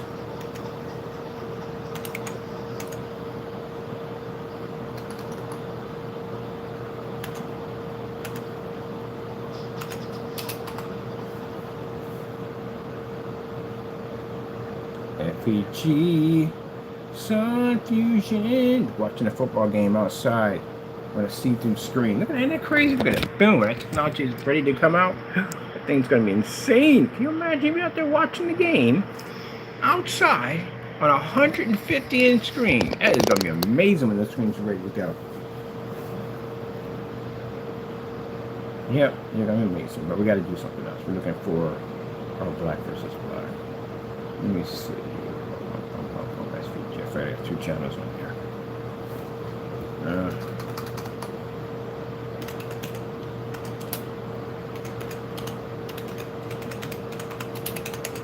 They don't like our goal. The goal at the end of the day is to basically provide. See, that's what I said. They got twisted into this because they got jealous. That jealousy took over for them. We got into this because we didn't like the certified streams. Certified streams were charging too much money. And as I told you before, mine is because of Screen Innovation. It has nothing to do with you guys at all, because we had that little spat with Screen Innovation. This is why we started engineering technology to take out high-grade screens. That's why we do all that testing against high-grade screens. But you guys, for some strange reason, decided to jump into that fight and got crushed in the process. That's what happened. Literally what happened. So you guys became obsessed with their company. The more we took you guys out and crushed you, the more we decided to build up your defenses to help you. And where did they end up at? Where are your defenses at? They're gone. They're not even around. You're all running your own little departments now. Trying to figure out who and what's going to show up at the front door to serve them for court. That's where you guys are at now. And meanwhile, we're still on the same path. We had a couple of flies in the way. We swatted you and moved on. Developed all this new technology. We stop anywhere along the line. Now we're developing multiple versions of technology. We're outside doing demonstrations with this whole outdoor daytime projection screen, we haven't slowed down one bit. We just picked up more and more speed. And we're still going the same pace we're going, right to expose in the same direction where the high-powered screens are at, to show that we're better. See, you guys got it mixed up. It wasn't about you guys to begin with. Screen paint, this is what they don't understand. This is a shame. You got to explain the history of the things to people who don't even know the history of their own product. First things first, if you knew anything about your product and the history behind it, it was physical versus screen paint. Physicals always claimed that they had more advanced screens. They got these fabrics and silks and films and stuff that attach to their screens that make their screens far more advanced than a green screen paint can ever be. So you go to any form site, they will tell you that there's no way in the world that a screen paint could ever beat a physical screen. That's how it all started. But before that, it was white physical screens versus gray screen paints. Because everybody thought that the white screens were the more superior screens at one point. They had the bright levels. And white screens complained that the gray screen paints came out dark and dirty. Interesting, right? So, later on, the gray screen finally took its place in the pecking order. It was a dominant. It was a gray screen, you had blue screen, and all these people talking about the gray screen with this, that, and the other, and so forth. That's all it was. Now, you have gunmetal pops up. Gunmetal screens that came up, like Screen Innovation, which is the first one I've ever seen, comes up and it shows this amazing demonstration where the guy takes a screen and he walks and moves it around the screen. Everywhere he moves it, only his image pops up. The white screen is not even noticeable. It's not even there. So in the gunmetal, now it's a more superior technology. Way better than a gray screen could ever be. But the gunmetal is very, very expensive. And the gray screen's a budget product now. Not a main screen, a budget, compared to these $7,000, $3,000, $5,000 gunmetal screens. They pick up better contrast, they have much higher gain, so you only have a 2.0 if you're lucky, if you have one of those, but mostly they have 0.8, 0.6, 1.4, all this crazy stuff. Sorry, that's why I said the screen paints are claiming to be 2.0, you can't be 2.0. A Black Diamond's a 1.4, so there's no way in the world you're in that category. You're like a 0.1, that's what you would be. 0.1 or 1.0, that's your range you would be in. But you would never be a 2.0, that's virtually impossible. Diamonds were 1.4, they were super bright. And you can't even beat one of those. So anyway, long story short, they became the dominant screen but too expensive. Only deep pockets could afford them. And then later on, we were in the gray paints at the end of the day, and I got a chance to test out a Black Diamond against our product and saw the future. Black Diamond was a much more advanced technology than we could ever have because their screens are producing much better darker levels, the colors are popping higher, they had amazing white levels, and they absorbed a lot of light. So at that particular time, we decided to go in a different direction, to leave gray paints alone and go toward darker technology. And that's when we started testing against the Black Diamond and finally got a screen under the D4K, D5, and D6K series technology. If you look it up on our page, it shows a very dark gunmetal technology that matched a Black Diamond. And when Black Diamond saw this, they reached out to my company, which you see in the email. Links all together, right? But anyway, so we conversation back and forth, and mind you, when I first saw the diamond on display, I thought it was black. It's called a Black Diamond. I literally thought it was black. But remind you, at that particular time, any dark screen was considered to be black. A dark screen was considered to be the category of black. You don't know this, does he? You don't explain this to you guys in the day? Yeah, they don't know their own history behind their own stuff. So bottom line is, that's why it was called a Black Diamond, because it was a very dark screen, almost nearly to black, but not black. I thought it was black. But I'm sitting there blown away, like, how is he doing this? How is he getting white light to transfer to the screen? Like a million questions are rolling through my head, especially a person who makes screen paint. How is he making a screen this dark read that well? And when I get my hands on a sample sheet, I realized that I couldn't compete with it. It took out everything I had in there. In the new stuff, it took it out. So everything I had in that place was absolutely worthless, and this screen was actually allowed to flourish and grow. Now, Jamie, unlike you, did I spend my time slandering this product? Did I go out there and say this product was a scam, was it a rip-off, and this, that, and the other? Did I do all that because I was threatened by it? No. I respected the technology. And that technology gave me the ability to learn from it and develop darker technology myself, which ended up bringing us to D4, D5, and D6K. Darker technology than we used to developing. And I learned how to basically control white levels, how to produce better contrast and better color level. on lower lumen projectors. So with that being said, that's when they contacted me because they had been watching me. I didn't think they would be watching me, just me, but they were.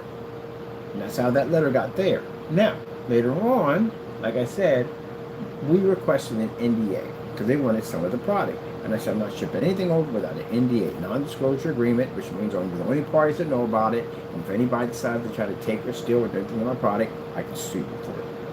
But they didn't want to sign it. We had a problem there. And this is where everything separated right there. Because I'm not sending you ripping me off at the end of the day. I'm not sending you jack at the end of the day. And that's how that got started. Remind you, this is gray, dark gunmetal versus gunmetal. And then later on, seeing that I wanted a black screen to begin with, thinking they were black, I started developing a black screen, which is under digital 4K crystal onyx. Right around the time we separated ties with the other company overseas because they were trying to rip me off and take my company, or then developed a whole new company to put another company under. You just don't live in my world, do you? You don't, because you can't engineer technology like that. But let's move on from there. So, long story short, we had a black screen. That's what we had. Diamond didn't have a black screen yet. Diamond didn't get their black screen until later on in time, like right around this era they got their black screen. We've been had black technology 10 years ago, which means that would make us the inventors of black technology. And we have the time stamp to prove it. I got lawyers coming at the end of the year to make sure that claim sticks in, that we get that credit for that. So, with that being said, for Mr. Rogers, going to sit there and educate someone who actually engineered the technology, trying to tell me that I don't know what I'm talking about, when you can't even get the screen to turn black. I think that's the first thing you need to do. When you do a screen, make sure it looks black, not gray. You guys don't know what you're doing. He doesn't know what he's doing. Oh, look at the colors on that. Man, I never used to look at that. It's insane, isn't it? I never used a screen produces insane color. Insane color. Anyway, so, yeah, with that being said, we got a black screen. You know which one in that black screen paint sold for? $900 a quart. It is sold like crazy. It's the only one of its kind. And then somebody came in and said something to me that changed how I price myself. They said, at the end of the day, what's the point of making the future if other people can't afford it? And that is actually the best quote I've heard in my entire life, because it's true. What is the point of developing high-end technology if people can't afford it? They can't get the future, only certain people can get the future. It is true. So that's when we started bringing the price down to $500.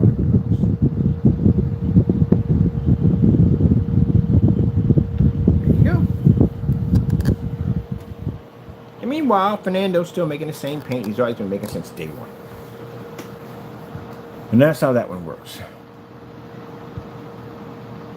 All right, let me see. We need black versus black demonstrations. Got a lot of those things. We got black category. Which ones? Just get them all, black versus black.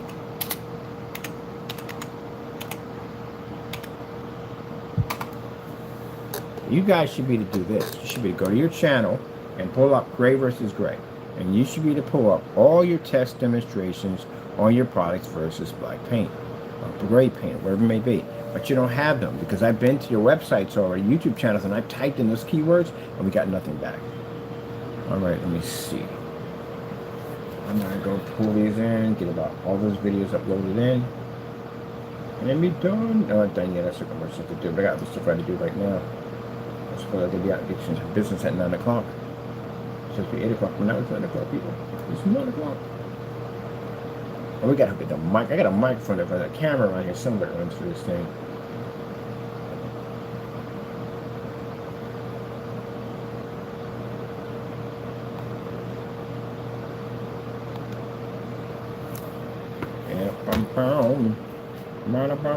We just take all right down the line. Let me see. Future Tech even has freaking black demonstrations on black versus black. I don't even know where to start. We got so many of them. We just grab what we can. We have one here. Let me see it, test it.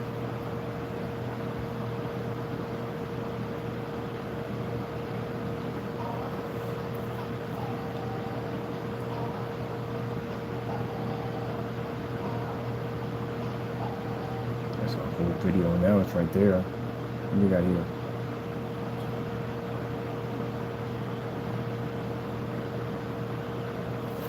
You're supposed to have those done. It's very important this test gets done. I don't want to get ripped off. I don't get double rips. Nobody wants to. You know what I mean? Gotta have those tests done. The last thing you want is somebody like me to go buy your stuff and start testing your paint on a live stream. You don't want that nightmare.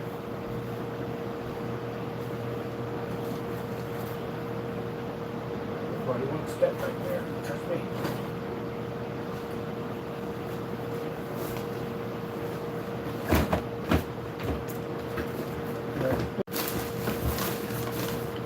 No man can have all that power. You know what testing I gotta do on a black versus black for the screen? The screen has 30 tests for black on black. You know why? Because I found a lot of stuff I can test it on. I'm having fun. Alright, I'm gonna need this right here. I want this right here. Oh, this is when we took the black paint, took it off and put it back on the other one. We showed the screen side by side on a standalone. Oh, I got something for that. I got a demonstration challenge coming up. So those of you who claim to have black screens in the day, I got a test for you, man. At the end of the day, it's gonna shut you. It's gonna shut your. If you got a company, it's gonna shut it down. I got one to send over to Smarter Surface. One to challenge your company too on it. Standalones. So how well will your product look next to a standalone to a paint that's just everyday black paint? I hit it with a projector. You see what happens. If it produces the image the same as yours does, you're in a lot of trouble. I can stick it right against mine and it'll fail. I gotta get that curtain here too. That curtain here. Let's get this one here. The first one in. Yeah. First one for the official black versus black demonstration page.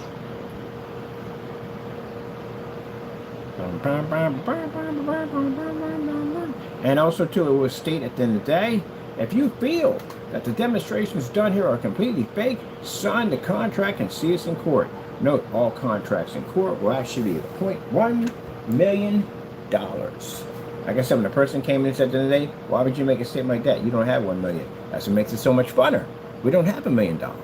But I trust my product that much to make that statement. Can you do that?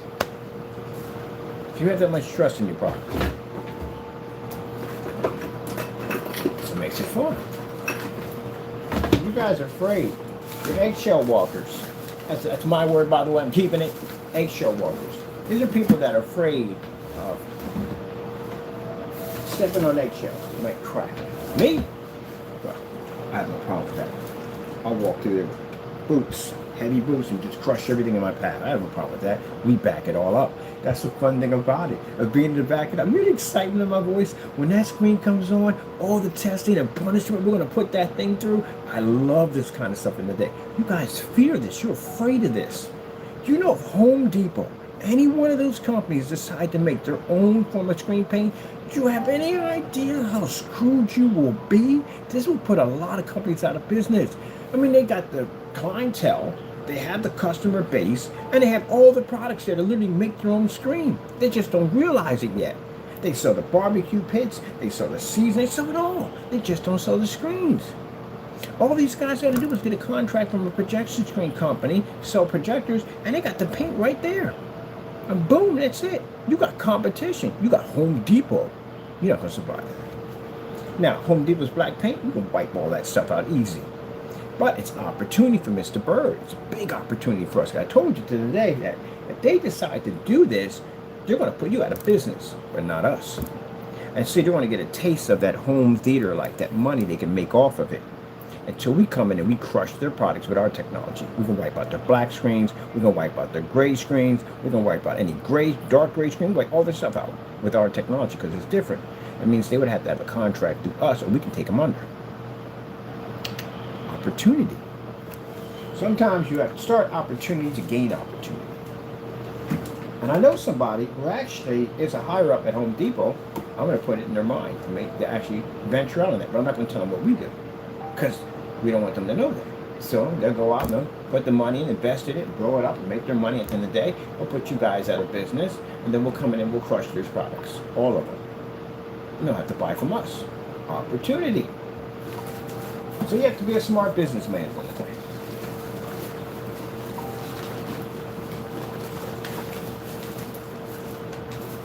It's like using a small fish to catch a big fish, but then use a bigger fish to catch a much bigger fish. So I can wipe you guys all out in one hit, use a bigger company to wipe you guys out, and we take out the company and get the bigger contract. Because we know you can't compete with them. And they won't go near the certifieds, they cost too much money. Besides, you can't take them outside. Is that right? That's right. So Mr. Bird, that sounds a masterful plan. Thinking of a master plan. Yep. Sorry. Those companies easy. Now, even more better than master plan, we get Home Depot involved in this, then Lowe's is going to get involved in this. And if Lowe's gets involved in it, other companies are going to get involved in it, sell paint too also. And that means contracts from all of them. Because I tested all my stuff. I tested against dark products, I tested against light products, I tested against mid-grades, gunmetals, everything. I can beat all the streets. And they can't compete with us, but they're the only ones who make the technology. No one else makes it besides us, so they would have to come through me to do it.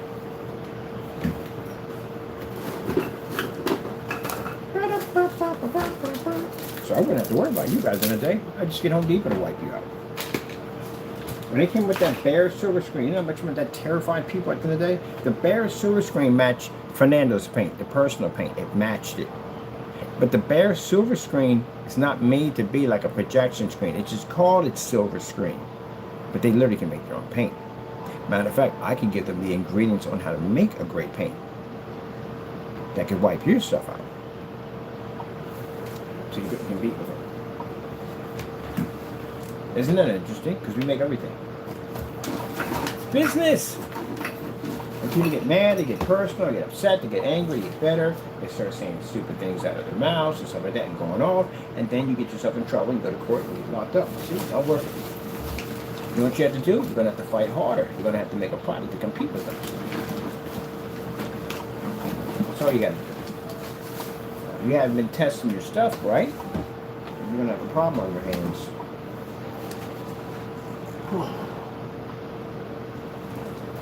This should be interesting to watch. Where is it at? How come every single time I have this stuff around me and I can't find it? My goodness, seriously. Unorganized, man. I organize, but I don't organize. How does it even work? How do you organize and not organize? Do we even have a tab? We got a tab over here on those. Gee, please.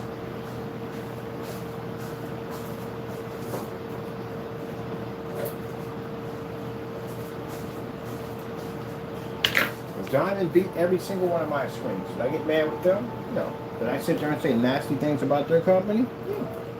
Did I sit up there and say their company was a scam and a ripoff and they robbed people? Did I say anything like that? No. You think I'm stupid? I'm trying to get sued. I'm not dumb at the end of the day. Stupid. You won't say things like that. Things like that will beat you. You know that? Now, I know what you're probably thinking, right? You see this right here on the table? See right here? This would probably make an amazing projection screen, right? But remember I told you about all black surfaces? The one thing about them at the end of the day that they can pick up contrast, but they can't see that white light. That's very important. Very important. They can't see the white light. That's what I was doing behind camera, having a little fun. I'd like to do this stuff, like randomly throw stuff in there. It's considered to be a black on black test. So what we have here laying on the table, these panels don't match that technology over there. It's actually coated on those panels. Without that coating, that panel looks like that without our technology. I kind of like to do random stuff like that just for fun. Y'all can't do that. Naysayers can't do that. Take some great paint. We did that one already, right? That didn't go well, right? Yeah. That looks amazing right there. Doesn't even match your stuff in any way whatsoever. Oh, interesting. Well, this thing's going to have the biggest black on black test demonstrations. All right, let's get this started, people. I'm going to get a couple of videos in here because right now I'm having too much fun now. Don't stop me now. I'm having a good time. Bam! Let's get us up another one. Wait, he set it up? Yeah, I was doing that the whole entire time. The whole entire time I was cutting that surface out and getting it ready and setting it up over there. Just had a little fun. Right? Right, that's what we're doing.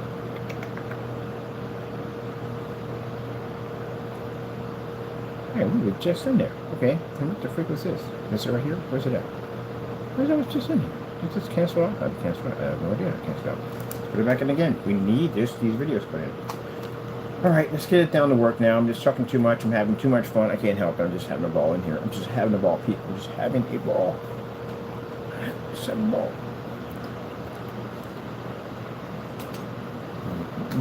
Let's see.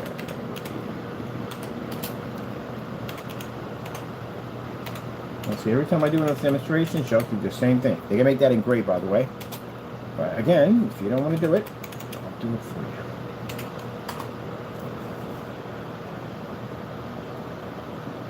Because I think customers want to know, can you imagine a customer paying $90 for some paint? You had a gray surface like that, and you laid it against it and match. What would you do? What happens if you're painting this gray screen, you pay this money for like $90, $100 for it, and your son or daughter comes out with a gray hoodie and it blends right in? What would you do? That'd be kind of jacked up, wouldn't it? Let's say you go to Home Depot and you go, huh, I wonder. And you put it in matches, what would you do?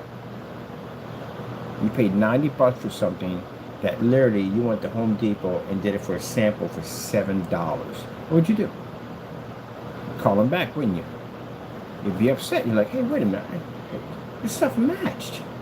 Is your stuff tested? What are they going to tell you? They're probably going to hang the phone up on you. They'll probably sit there and say, well, hey, look, any open containers we're not responsible for. You're stuck with it because it landed on your property or whatever nonsense went on. You're stuck with it. No returns, nothing. So then what are you going to do now? You're going to be mad because you got a screen up there you can't use. You just found at the end of the day that it's matching something you could have got it for a lot more cheaper. That's why you go to something called Small Claims Court. Then you go to PayPal. PayPal get your money back. They get you $60 or $90. But again, that still is not going to cover your pain and anguish at the end of the day, your frustration and time you will not get back that you wasted painting that down. And now you're going to have to spend more money to fix that problem. So you take them to Small Claims Court. You get $10,000 out of that. Attorney fees? There is no attorney fees. You ever watch Judge Judy? It's just you, them, and the judge. That's it. You don't pay for none of that. How much is the filing fee? About $100. So let's see. You invested $60 or whatever for that stuff, $100, and you walk over 10 grand. I think that kind of evens out quite nicely. Oh, way beyond that. And that's what I'm about to do. Since you guys can jump on that bandwagon, come November, I'm going to get $80,000 out of them. A couple of times. And I talked to some of his customers who did contact us, and they were upset by the product. Yeah, Jamie, I had a few of your customers. I literally had a few of your customers that were very upset. They said just everyday paint. That's all it was, just everyday paint.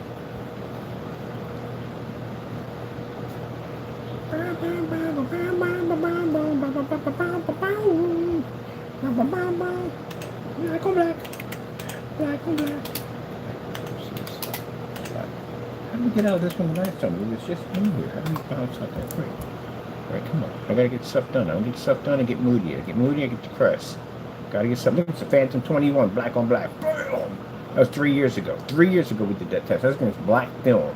Black film. But that's someone coming and say, hey, look, what's the difference in your product and everyday black film to do the same thing? That's a fantastic idea. Did it. So were your demonstrations on black film? Oh, you never did them, right? There you go. That's understandable. That's understandable. Let's put that one right here. Boom.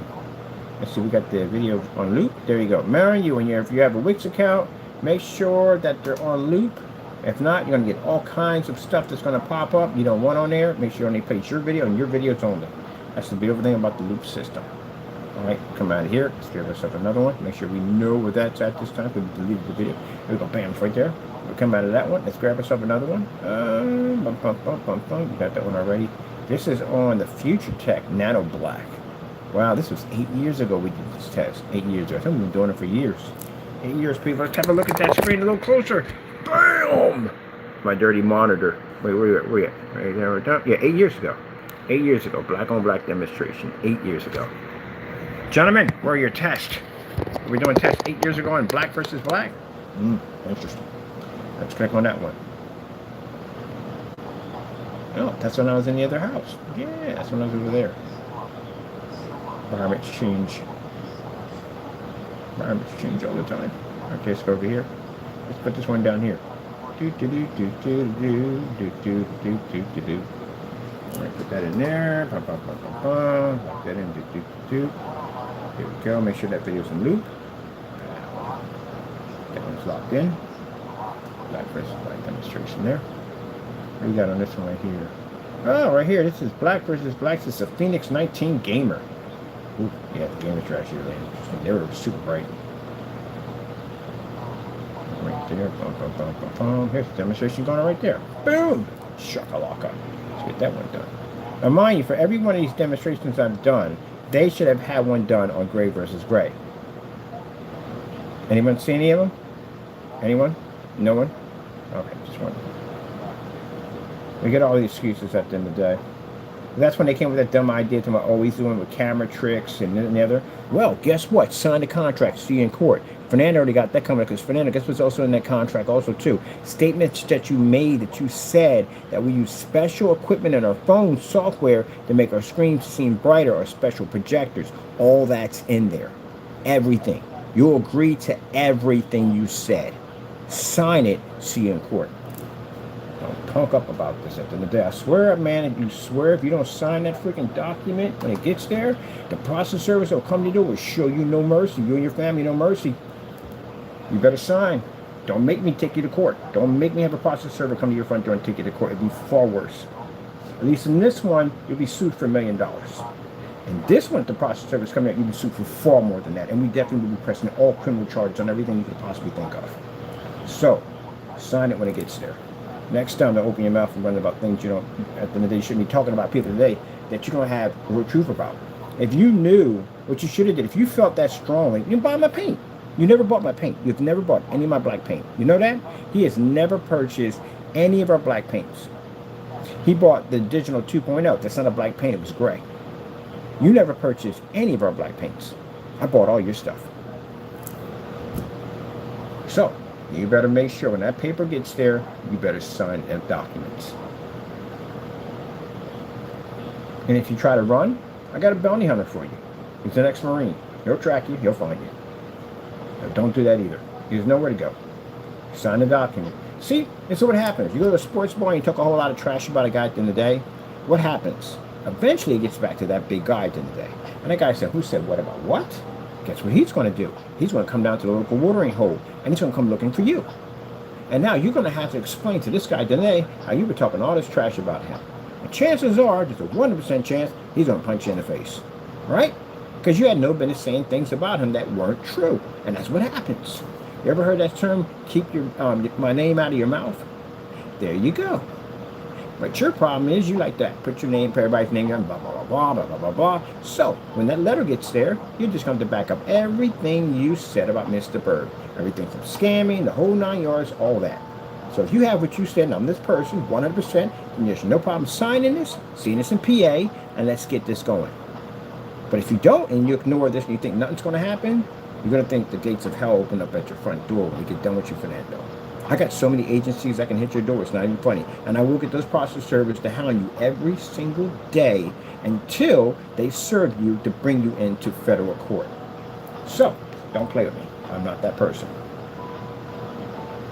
What you should have learned from the door, don't say things that are not true. I would never sit there and say things about Screen Innovation or any of those companies today that are not true. Because this can get me in trouble. That's why when I'm on camera, what's the first thing I say? I got to back it up. Because I have to back it up. I have to back up everything I said in my mouth. I don't back everything I said in my mouth. It basically makes me look bad.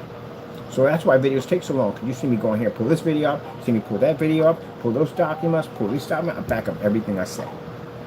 Bam. What you're supposed to do.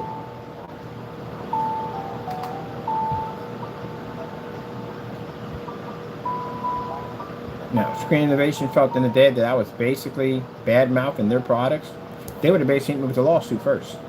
Not a letter telling me that my product has potential. Would have never gotten that from them.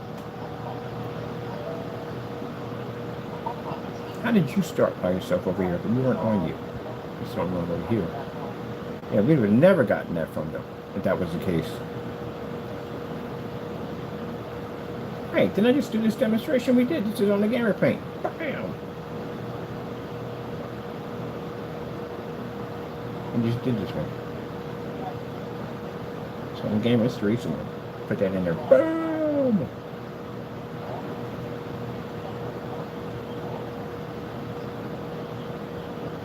Getting ready to fly.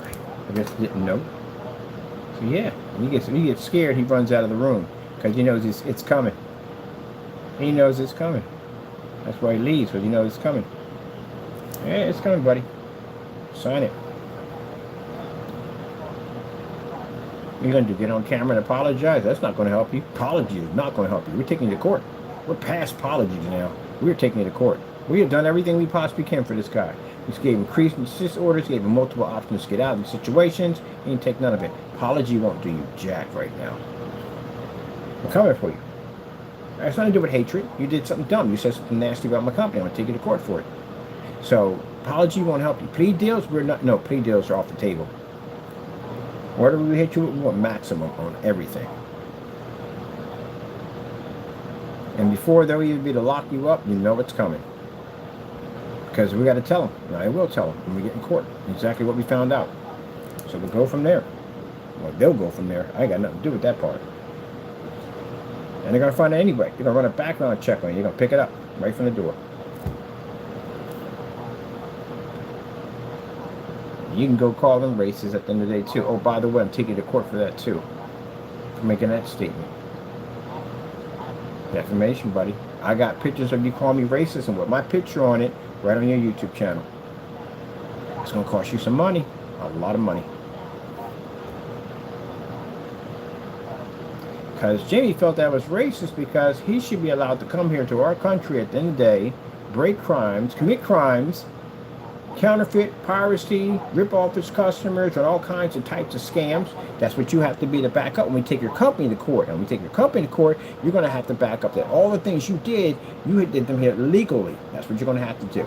Like your LLC, you didn't commit perjury on that, all that stuff like that. Like basically running that whole scam operation out of your apartment, or basically selling people trademarks and all that stuff. Yeah, and touching our copyrights. You're going to have to prove all that, which you can. So that means you came here to this country and you committed crimes against us, United States citizens. That's what you did, right? All right then. Then guess who gets involved in that? That's what ICE does, which they should be doing, but sometimes they don't do. They are supposed to pick up people who come to the country and commit crimes. And that's what you just did. So that wouldn't make us racist, Jamie. That would make you a criminal. But you said it and you posted my face on it, so that's what I'm doing. I'm taking the court. I'm suing you for that. Don't be. Gee, man. Let me see what we got going on here. This is one we did right there. That's one we just recently did. Let me see. We got another one here. We got this one right here. This is my little test. Stronger. This is how this is in the garage. No, this is in the Haventown. And I hate when I say, gentlemen, where are your tests?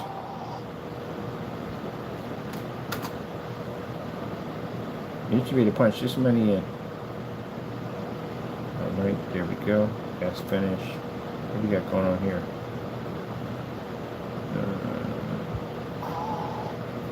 Let me see, got another one here. It's on 1,000 lumens.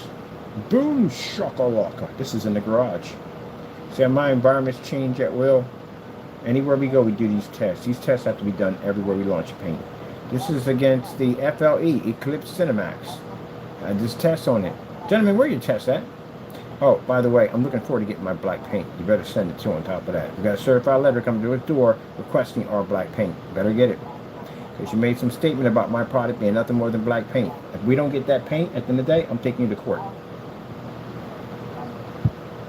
And when we get it here, and we know it's not going to match your stuff, I'm still going to take you to court. Because you made a false accusation against my product. Right? There you go. Time to pay up the piper. It's time to pay the piper. Time to pay. Hope you save some of that money you got from stealing it. Oh, he won't be the keeper. That's evidence. He's going to have to pay that money back to those companies. That's why we're trying to hit them first before they get them. Because they get them, man, it's going to be bad. It's going to be like watching somebody, like a bunch of sharks trying to tear at one tuna. That's what it's going to look like. Everybody's going to want a piece out of them. Because I know they're going to want their money. 1,000 lumens set up. Boom, shakalaka. Let's get this down here. Go. Where are we on this? Where are we on this? Where are we on this? Are we on the right one? Yeah, make sure we get this one. This one instead. I want to change that one video for another. All right, make sure we got that one going on. Not that one. There we go. Wrong video. Boom. It's in there. Nope. There we go. Look at that. Look at that. Look at that. Look at that. Look what we do. Boom, boom, boom, boom, boom, boom, boom, boom, boom. Doo-doo.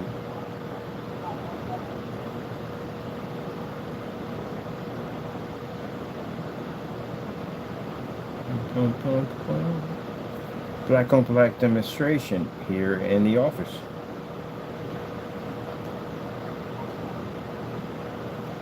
So we put in the big screens in here. Is this the office? Yeah, it is the office. Yep, it is the office. We first got in there.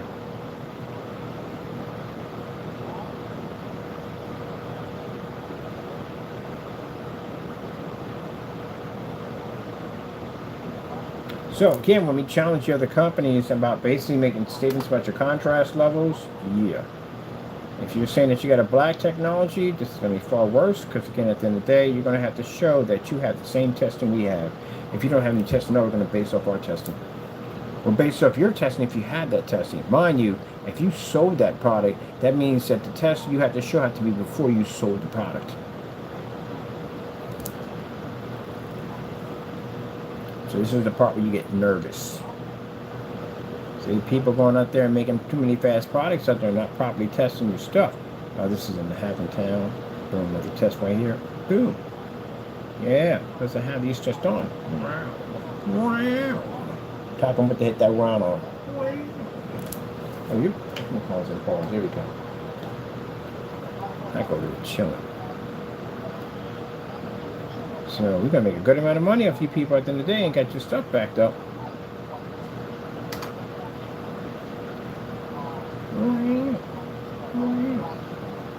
I'm wishing for one of them companies to sit there and say, we'll challenge you. Oh, please do.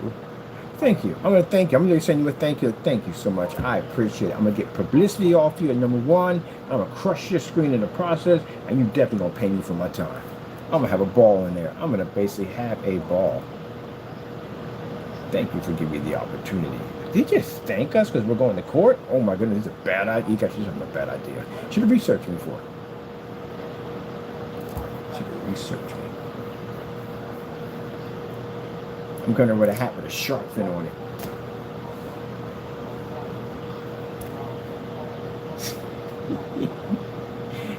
You should have researched me first. You have no idea what you got yourself into. When you guys just see stuff on YouTube, you have no idea how deep the rabbit hole is in our technology, how crazy this stuff is. Oh my goodness. Oh, just getting more, getting more. Come on, Mr. Bird. No, we're getting excited about it. It excites me when I think about a company that may contact me and say, hey, Mr. Bird, we're going to take you to court because we feel that your products are not real. Oh my goodness, that's going to be Christmas, 4th of July, and my birthday party all at one time.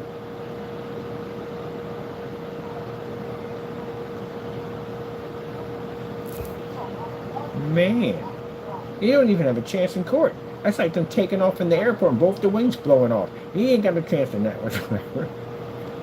Windshield turns black on you, up in the air, windows are black, and no wings. It's possible. There's a 100% possible, 100, 200% you're going to hit the ground and disintegrate if you mess with our company in court. Oh my goodness, man. We got demonstrations. Oh man, it's going to be amazing. And then just for fun, because it's not even involved in that, but just to basically add insult to injury, I'm going to take you outside. I'm going to use that technology to take you out. Just for fun. This is at the end of the day, you should know better. Like, my goodness. Not only did he whip the screens behind inside, but he took them outside and beat him again. That's like the time my brother told me in wrestling. He said, man, I'm going to power drive you in each corner of the ring. And he did, too. He power drive me in each corner of the ring. I was the most embarrassing moment of my life in video games. I was like, hey, you can say after that. You just look at him like, just walk out. What can you say? He said it before he was going to do it. Before the game even started. But power drive you in each corner. I got to call him up about that one. He laughed about that one. That was messed up. Ain't nothing I could do. Ain't nothing I can do. I just sit there and just take it like a man. Just go, I had to call him about that one. Yeah, you remember the time you told me he's gonna power drive me in each corner of the ring? Yeah, I remember that. Oh my goodness, that was hilarious, man. That was freaking hilarious. That was a hilarious day, man. Oh, you got another demonstration here. Boom! Let's get this one right here.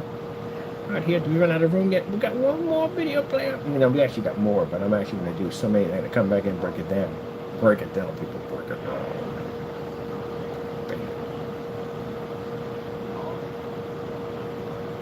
Ugh. This is not even on Luke. Sheesh. You're supposed to be on Luke's. I had to check that other one. Make sure things are looking too also too. I can't wait to do the steampunk PC, man. I really can't wait to do that. I've seen so many different versions of steampunk builds. They are actually all amazing. Freaking amazing. Now, so I'm doing this test on this fan over here. Play Luke. I'm doing this test on this fan. Because I got some, I was trying to find 5,000 RPMs, but I can't find them. So I found roughly 3,000 RPMs. That's enough. I need enough speed to be able to move the piece that I have here on the front. So I'm going to basically turn this one for Fallout. This is going to be a Fallout PC, Fallout fan I'm doing customized. And the other one I'm going to be doing is going to be for steampunk. So I looked up for thin EL wire and all that stuff. I want to do my own lighting system and everything because I want them a certain way. But I want my fans to stand up to everybody else's. But I do like the ones they had. They're nice, but they're out of my price range. I can't see myself spending $300 for, and the time for to get the fans are like 3 to 5 months. I can't wait that long to do this one for a build. That's too long. But anyway, still, they're nice fans, but it just costs much money.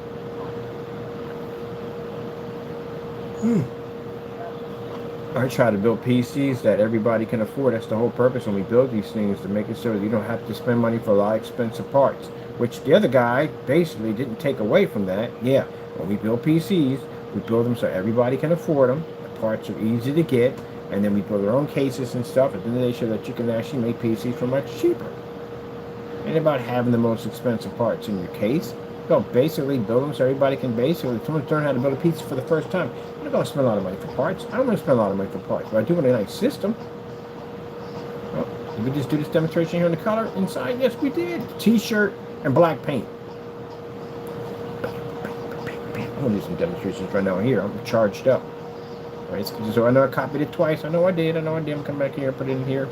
Bam! Talk about the bam, the bams. What we got going on here? Now, for every time I put one of these in, you got to ask yourself, where are their tests?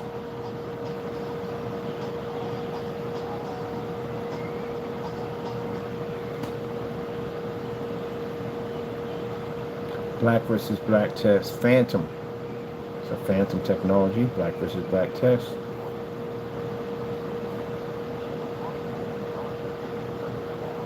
Gonna be here for a while. Let's see. I'm at 8:44.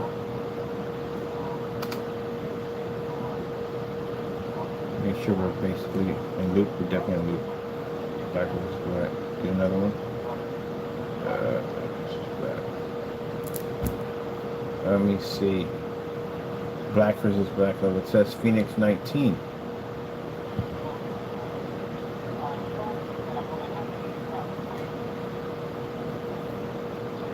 So now we got somebody says on a forum site or whatever, says, hey, you know, do your stuff test against black paint? We just upload the entire page and go, oh, right on your lap. Enjoy the whole entire page. Remind you to all challenges. That's why we're doing it. Makes it easier to upload, which is a very important test. So from all the companies, we talk to everybody. We talk to requests of these tests. Everybody. That's why I explain to people, look, you want to make these paints at the end of the day, right? You got to understand that all these companies and customers are going to request these tests. You want to do these tests majority almost every single day. Every time you meet a client, test. Every time you meet some investment, test. Every single time you got to answer this question. Or was at the carrying place to ask the question? When I was over at the restaurant, putting the screen to the window to ask that question. Even the people here ask that question. That customers ask that question. Everybody's going to ask that question. So if you think you're going to do it one time and no one's ever going to ask again, you have lost your marbles. That's why their product can't go any farther. That's why we don't take your product as a threat, because you can't go any farther. You have to have those tests. Any office is going to request that. You know why? They're going to make sure you're not running any scams while you're in their office. That's why those of you who wrote those letters trying to make me look bad at them, and God saw everything you did. Remember that. Everything you just did is written in that book of life. You got to pay for that in life. You're not baptized. Keep in mind, if you're not baptized and you have not picked up your cross and followed Jesus, everything you did, you're going to pay for it. So that stuff you wrote over here to try to get me kicked out of here, that's written in the book of life now. That's for judgment day for you. So when Jesus comes by and that sky cracks open and them 7 steels start blowing up, those plagues start hitting the earth, you're going to be involved in that nightmare. If you've already passed off the earth, you're going to be in purgatory. So you don't get away with anything. So you think you'll hide behind your computer and we do dirty stuff at the end of the day, you're going to pay for all that. You're not getting away with anything whatsoever. But yeah, they've been came here and saw all this stuff. They have to. They have to see what we're working on in here.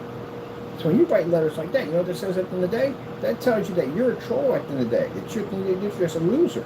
I hate to put it that way. I don't call anybody a loser, but that's what you become. You're not a winner with that. So you're a loser with that.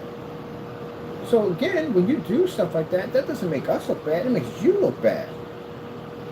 And that puts more and more chapters in the book of life for you at the end of the day to be prosecuted when the time comes. Everything is in there. You stole a pack of gum and you knew the difference between right and wrong? Guess what? It's in that book.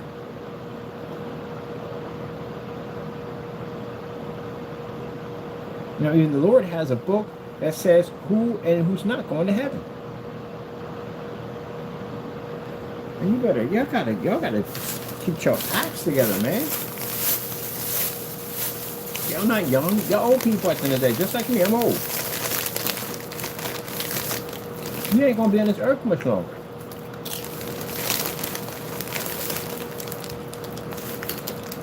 And for Neil's case, he might not be on there for a very long time. He breathed in a lot of those chemicals. And from a person suffering from lung disease, a really bad serious one, man, it don't take long. It don't take much. Your lungs are so sensitive. You have no idea how sensitive your lungs are. You can destroy them. That stuff is irreversible. You know that, right? You rip your lungs up, it's irreversible.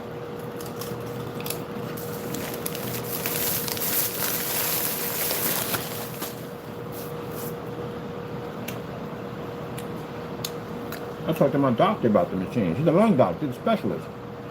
And he breathed in that much. In that period of time, and the ventilation in that building is not up to par, and if not, you got lung damage. You got it, your wife got it, your kids were in there, they got it, and your pets definitely got it. The interesting thing about the lung damage is you feel perfectly fine while you're breathing this stuff in. You don't feel anything at all, period.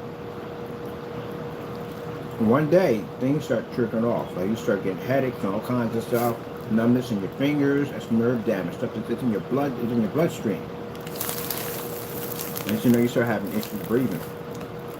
Yep, and once that you hear that trigger go off, that coughing in your throat, something itching in your throat all the time, that's the irritation, constantly got an impact in your chest and you're spitting up and you're having this, what's it called, mucus. Yeah, that's an infection going on. And you start getting these large notes in your chest, lymph nodes, huge knots that end up in your lungs. That stuff is painful to go through.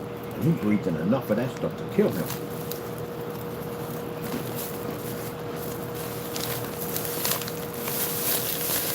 But this is what serving the devil would do for you. I sat there and told you at the end of the day, the devil's job is to kill you. That's his job. And if you're basically out there doing something you shouldn't be doing, how is God going to protect you? There's only one person on the earth that's evil. That's the devil. How can God protect you from the devil if you're listening to the devil? How can you warn you about the devil if you're listening to the devil? How does that work? He's sitting there telling you, don't listen to him. Stay away from him. Stay far away from him. And you're sitting there like, hey, Satan, how you doing? Well, I got this idea. I'm thinking about basically just going in and printing up licensed material and selling it. What do you think about that? I think that's a fantastic idea. You can make a lot of money doing this. God's going to tell you, that's a bad idea. If you do this, you can run the risk. You know, machines that can hurt you. You run the risk of getting poisoned by these machines because you got a house, you run them all the time. You're stealing from other people. You're taking items and selling them and you're not reporting them to the what people own these things. That's stealing. That's wrong. And you don't hear none of that. Or you hear the devil talking to him. Yeah, so-and-so it is, and so-and-so it is. You got to print out more, get more machines, print out more. You bought 3 machines. And you printed out all that material. And you were right over top of those machines the entire time.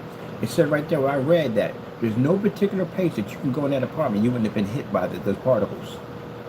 It's saturated. It is actually in your carpet. It's in your walls, your clothing. It's in everything in that apartment. And you're breathing it and it's seeping into your skin. And I read, can it transfer to another unit? Yeah, it can. So the people in the other apartment may have issues too. And if there are any kids over there, you're responsible for all that.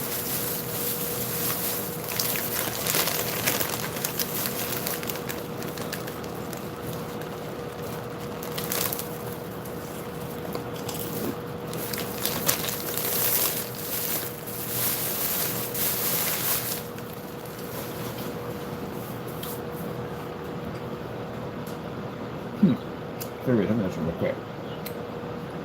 How long do they last? Chemicals from 3D printed machines, when they saturate an environment, how long do they last?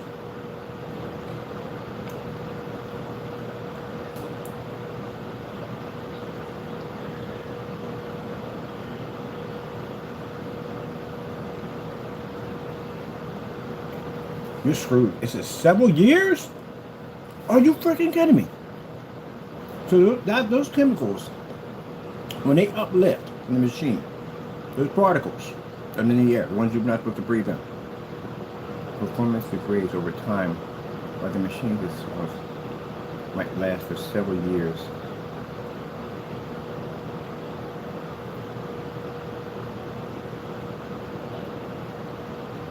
Wow. Dude, you're in a contamination unit. Ain't the good kind either.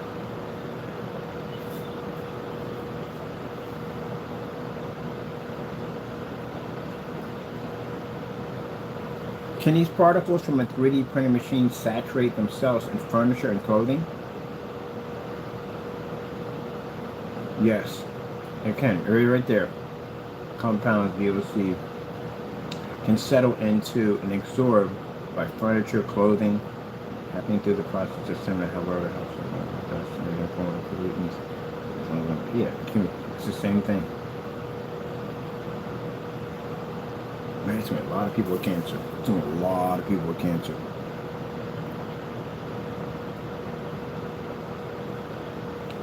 Particles that are certified 3D printers release particles, melting plastic, airborne dust. So that stuff transfers off the melted plastic and it transfers as the equivalent of airborne dust. He saturated that entire compartment, especially carpet. And if you vacuum, you would have to clean that entire, to pull everything out of that apartment, and you would have to decontaminate that entire area in order to get that clean.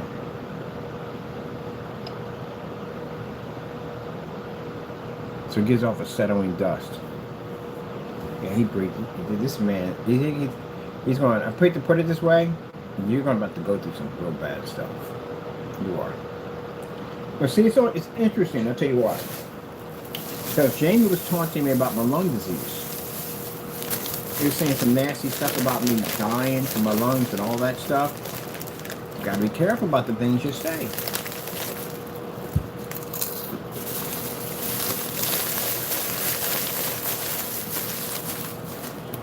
The only difference between mine, my lung disease is not even there. It froze. God froze it. Every time I go to the doctor, they say the same thing. No activity, nothing. It froze. Not even that. Isn't that beautiful?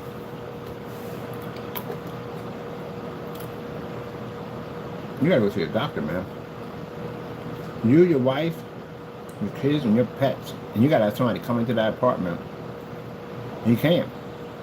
You can't have, this is the objective thing about it.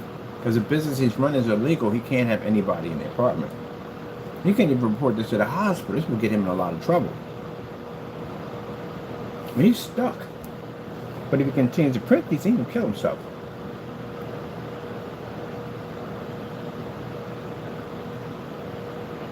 I'm not going to be able to pass these things. And then again, they had the whole kit for the kids that had uranium in it, so that doesn't shock me at all.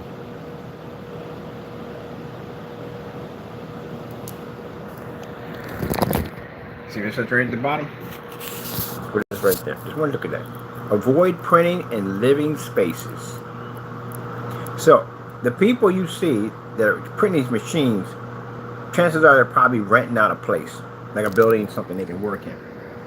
And the reason why you can't have it in the living place, because the particles that come up with the 3D printer saturates themselves. I don't care what plastic you use. Plastic is plastic when you melt it. Some just have less or more, but they still can cause damage.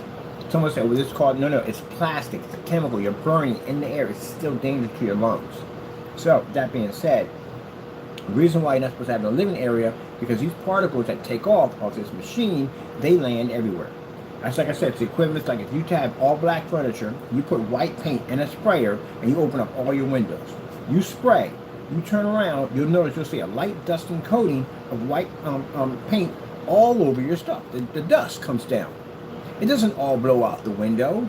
It doesn't. It has to be redirected out the window. That's what my buddy said. You have 3 of them. You have to have you have to have chambers for like little boxes that they fit inside of, and there has to be an exhaust system to push it out, so it doesn't go anywhere. It's trapped in the box and it pushes out that little exhaust system.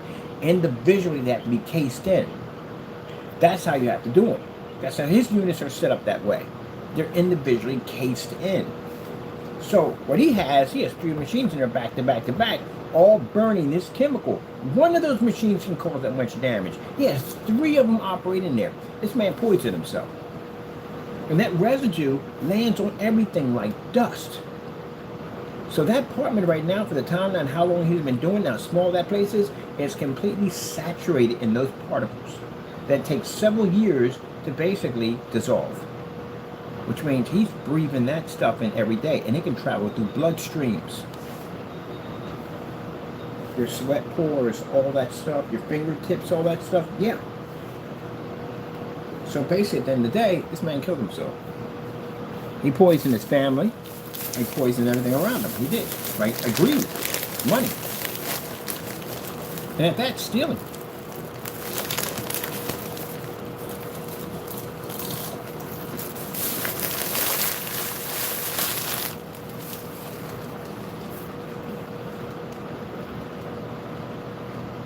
So, you can go YouTube channel and say, I feel fine.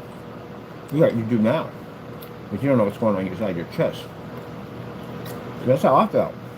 When I breathed in all that mold, those little small particles that were all in the air that I couldn't see them, I felt fine. I was working out, exercising, same routine every day. And then one day it hit me. And then when it hit me, it didn't stop. It got worse and worse and worse. I got to a point that I couldn't even breathe anymore. It was like breathing through a little straw. That's what it felt like. I knew something was wrong. I finally went to the hospital. They ran that camera, that biopsy down my throat. They found all the scar tissue in there. Ugh. Definitely had to fix that one. It's driving me nuts. Yep. That's what they found.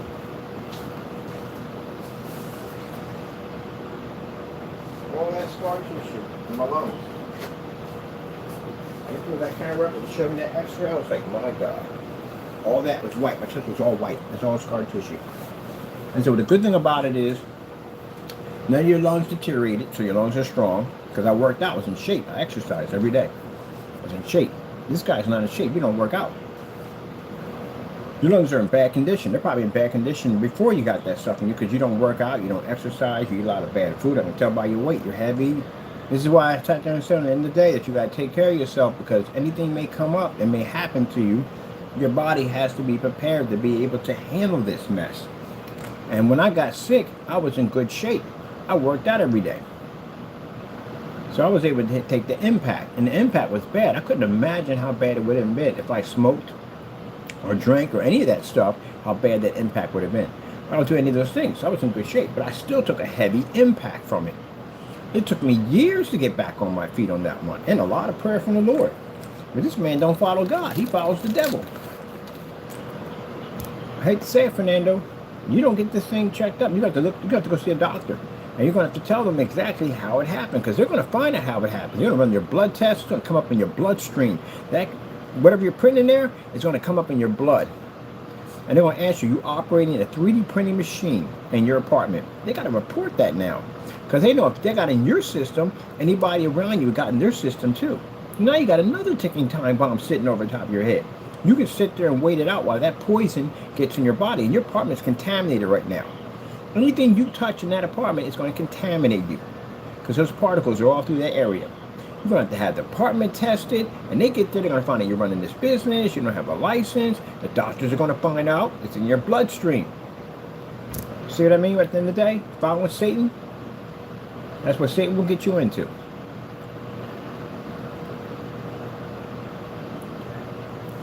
So he got an option. Either you're going to sit there and let that thing progress. If it progresses in your chest, you're going to have a lot of problems.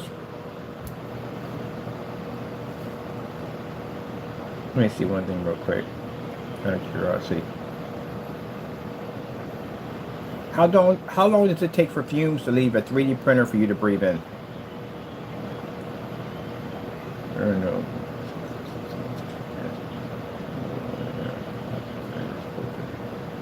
Immediately within a minute.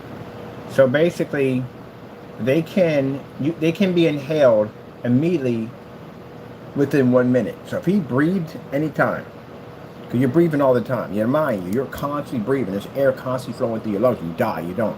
You're constantly breathing. So even though you're not doing deep breaths like this, you're still breathing. There's still air flowing in and out. So you basically breathe. That stuff is in your lungs. He killed himself. He did. It doesn't take long.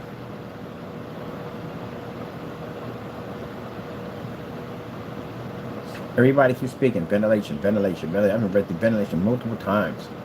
And the time you were talking in front of that machine, you were breathing. You were breathing that stuff in.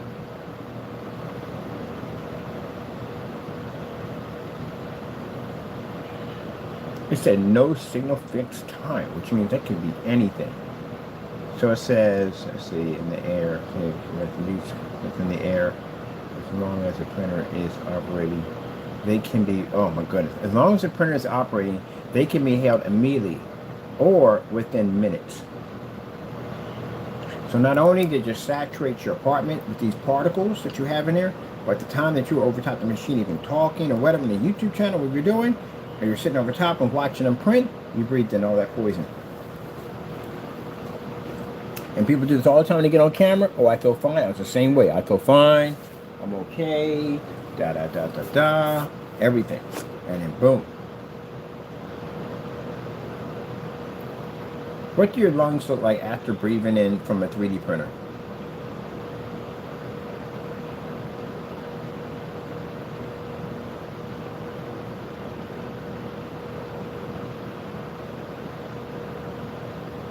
They're not visible for me. They're not visible at first. What scarred lungs look like after breathing in chemicals?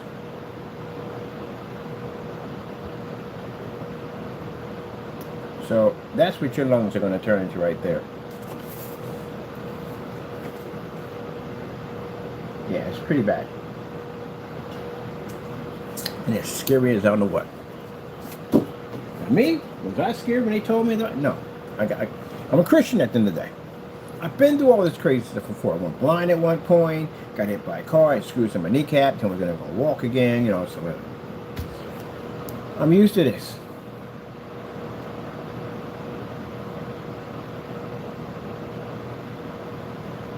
Lymph nodes on your lungs. This is what you're going to go through. These large scar tissues on your lungs. Yep. You don't want those things. Trust me. You don't want them. And that's not the worst part about it. The worst part about it is when the anxiety sets in. Those are the worst things. Those are the worst of all of the breathing. Because the anxiety sets in, makes you believe that you can't breathe. And you go through all this freaking, I can't breathe and I can't get enough air in and stuff like that. Oh man, that's crazy. It is. Mentally and physically, you'll be messed up. You gotta go see a doctor. And the jacked thing about Jamie's stubborn. Jamie won't do it at the end of the day because he feels that I'm lying. This is not going to happen to him. Buddy, you got to use your manual on your machine. Read through it. Actually, read through your manual and see what happens. If you're operating 3 of those machines, the particles that come off that machine. Because I'm pretty sure all these companies and stuff I talk to, even research your machine today, they're not lying about your machine. They give off a particle. What happens when you burn something? When you burn something, what comes off of it? The particles. It's called ash. That's what comes off of it. So if you burn something, like when I was coming up as a kid and we had a fireplace, we were told never to put any form of glossy paper into the fireplace because it gives off chemicals that could kill, can hurt you. We were told to put only paper only in there. That's all. And we had to make our paper for them to burn for the fireplace, to cook for the fireplace when I was a kid. So my mother allowed us never to put magazines and that stuff because there was a chemical in those magazines that can make you sick. So knowing that at the end of the day, that when you burn something, that there's always something that, like a chemical that comes like birthday candles, nothing comes off of that. Which is interesting too on top of that. You gotta research that why birthday candles don't give off a chemical at the end of the day when they burn. But again, they disperse these chemicals. And your machine is burning plastic. So you ever take a plastic car and set it on fire? Then the smell it gives off at the end of the day, the irritation hurts your nose and all that stuff. And when it basically stops, you have all this black, like soot all around the car and everything. That's what that stuff is doing. But so for that's the soot you can see. The other part of it is the particles that are in the air you don't see. You literally breathe that in. And what you're breathing in is what you're seeing that's laying around that car. And literally, this guy pumped enough of this stuff through that apartment at the end of the day. Your apartment isn't huge. You don't have a lot of windows in there. And you obviously got one machine in there. That's still dangerous at one machine. But you got 3 of them in there. You're running back to back to back in there. And you're over top of these machines constantly all the time. Monitoring these machines, that means you breathed in a ton of this stuff. So when you go to the doctors and they do a blood test on you, because that's what they have to do, run a blood test on them.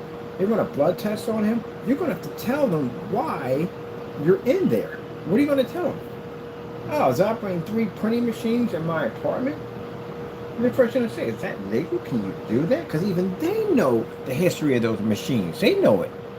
So they got to contact somebody about that, because there could be other people in the building that could be sick like you.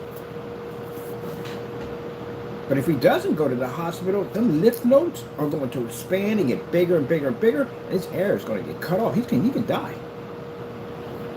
So he's in a bit of a dilemma.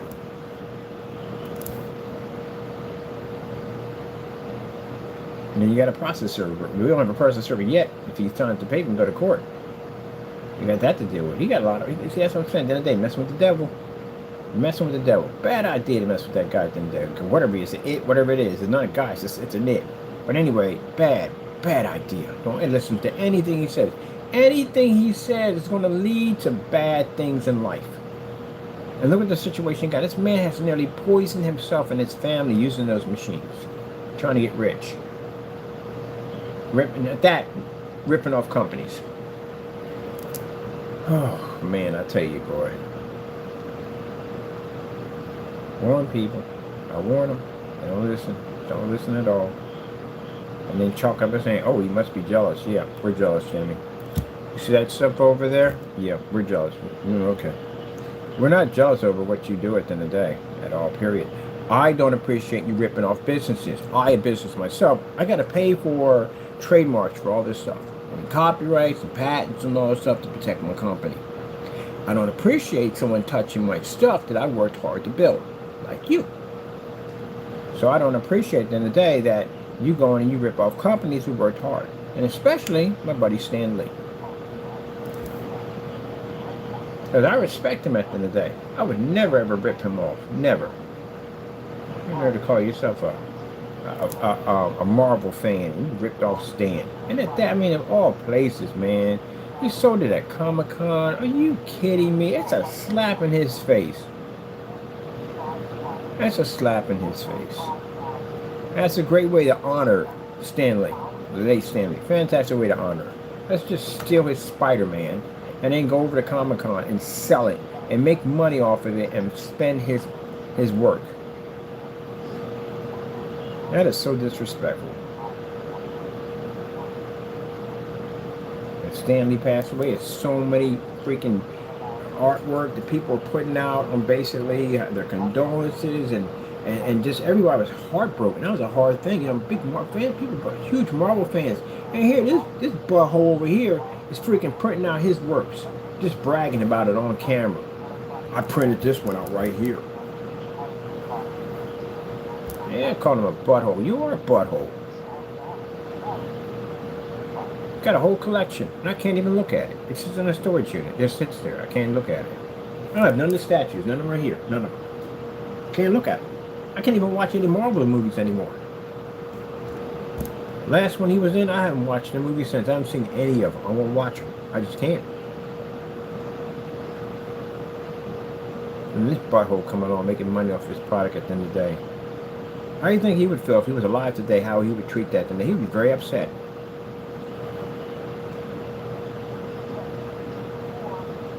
Apology ain't enough, Jamie. You need to go in and confess what you did. That's how you fix stuff at the end of the day. Go and confess what you did. You contact local law enforcement officers and confess what you did. Because what's that's going to keep you from doing? What? Oh, we don't print Stanley stuff anymore? We just rip other people off? It's still the same thing. Freaking thief.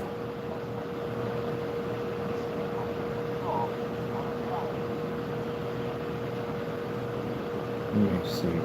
I need to get it from... This one's already... How many we got left in the set? Okay, we're going to do these three and then we got to skedaddle. I showed my buddy the other day. He was like, good Lord, you got to be freaking kidding. This guy's a slime ball. Here's a slime ball. I showed all my people that nonsense. I got a couple of my friends that are hardcore Spider-Man fans. They were disgusted by it.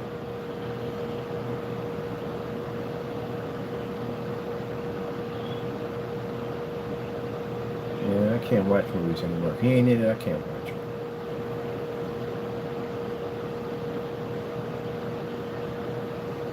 I grew up with Spider-Man.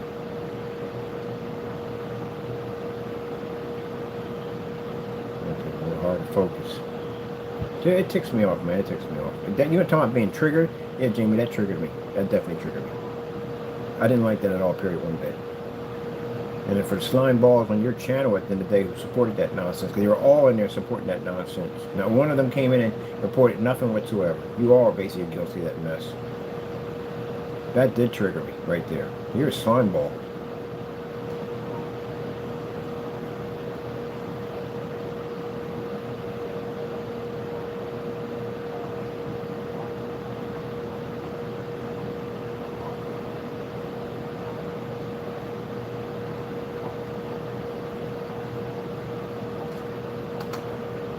I got a theme song in my head. Every day after school, come home, get bowl of cereal, and watch Spider-Man. Every day. Friends come over, watch Spider-Man. That's how I broke my arm. Swinging from a freaking pole. Not swinging from tied a garden hose to a tree. I wanted to be Spider-Man. We had to jump to it and swing, and I missed. It came down on my back. My arm was behind me and snapped my arm. But it was worth it. It definitely was worth it. So how you break it playing Spider-Man back there? I had called my brother. Three of us were playing Spider-Man. I don't know anyone that broke my arm. Yep. Man, that was a crazy day, man. We dug this big hole and everything with the hazards and stuff in the backyard. We were destructive as kids. Yep. I got a call about that. Yo, you remember the time we was playing Spider-Man in the backyard with the hose? We had a hose tied to the tree. And you had to jump from the gate. It was a metal gate, mind you. It had all the hazards. It was wet in the backyard. We had these rubber sneakers on. We were freaking climbing up on this gate. We wanted to jump over the gate, jump the gate, you had to get into the gate and jump to the hose and swing. And we had a platform we built there out of wood, yet land on the platform. Yeah, playing Spider-Man. Got jacked up, man. I try to hit the rope with one hand. and swing across. It did not go well. And my hand didn't take the grip. When the rope went up in the air, I went with it. Came down and landed on my arm behind my back, broke my arm. Yep, come in the house screaming and everything. Mom, what are you doing? What did you guys do now? You're just in the bathroom for a couple of minutes. You got not much over that quick. So that was me and a bunch of boys getting trouble all day. What'd you do? Hey, take me to the hospital, get a cast on my arm and everything. And playing Spider-Man in the backyard. I lied. I told him I jumped from a roof and caught my arm, broke my arm. It was actually in the backyard in the mud. Oh, man. This is what happens when you get up and you watch Spider-Man on TV after eating some sugary cereal. Now you're all hyped over to punching your friends like, you know what, let's go in the backyard. Let's swing off a garden hose from a tree. And we're going to dig a big old hole and make it a hazard. We got to swing across and fill it with water. Yeah, we actually did that craziness. And next thing you know, you're sitting up in the hospital, a cast on your arm. Jeez, and especially in the summertime where it starts itching, you can't scratch it, like a bunch of little ants running up and down your arm. Got that coat hanger in there. Yep. Man. And it's interesting, my mom never blamed it on the cartoon. She blamed it on us because we were just dumb enough to go and do destructive stuff in the backyard. Alright, let me see.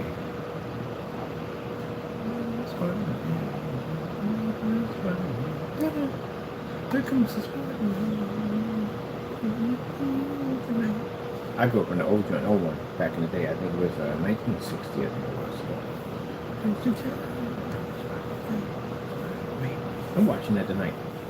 The old cartoon. I know they got it on YouTube. YouTube got it old school. And now let me get this done. I'm gonna go off track right here. I don't think I got the theme song playing in my head right now.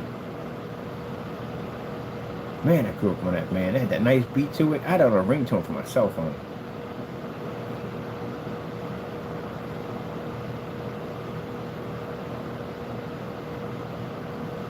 And my sister's son, he's a huge Marvel fan himself. I want to give him my whole entire collection. Send my will for him to get it. So he'll respect it. So he's going to get it.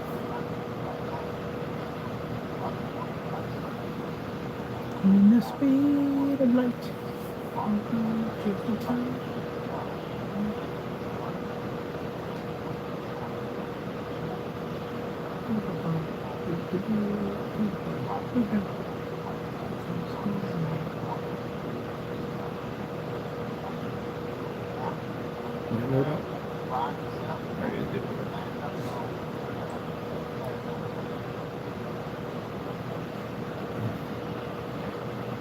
Black versus Black, FOE, Apex Gamer, what's this right here? Black versus Black. This is a Phantom Live. There, we're going to be painted into the screen. That's the office. Oh, guess whose video that is? That's the video I went missing. Partay's video right there. We made a copy of it right there. Yep. Meter didn't even match the screen.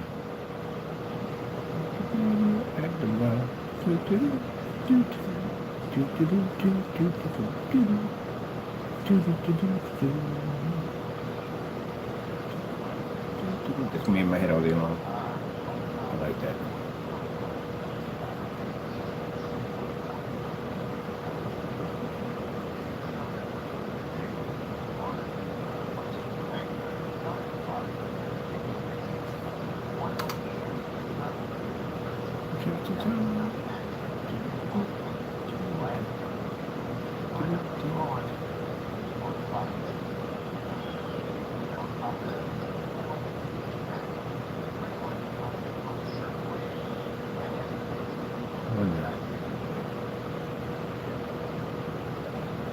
What was Stan Lee's first superhero?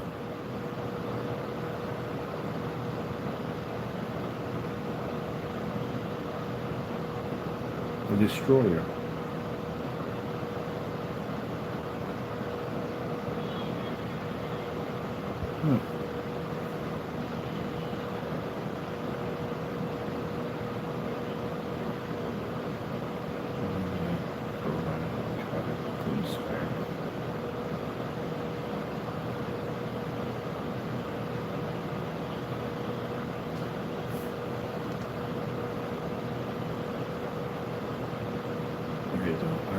Too forget he got he ripped off Iron Man too. Yeah, Iron Man over there he just printed out too.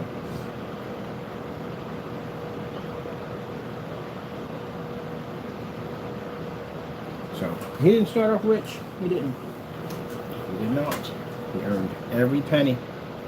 Every penny he earned it. A little rich man. Can you imagine having all that in your head?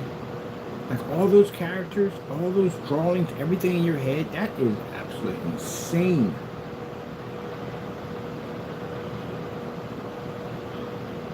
He brought all that to life. That's why we got the movies and all that stuff, the action figures, all that stuff because of him. And you got that jerk. You ripped them off. That's why it triggers me, Jamie. That's why it triggers me. That's the person who gave us a lot.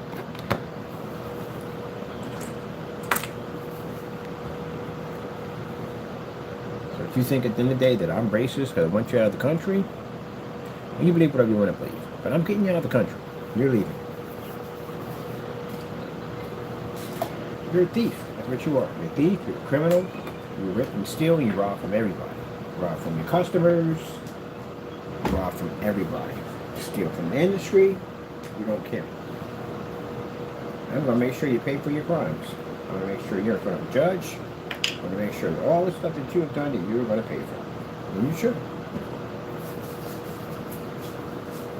So when those letters get there, sign them. I'll see you in court for that. And I got many more that'll be coming. And make sure we get you into a courtroom that you're going to have a judge. And this other nonsense, I'm pressing charges on you for that. For the whole counterfeit thing. You'll see my name in that file. I'm the one that's filing the charges against you. If I have to testify in court, I will be there.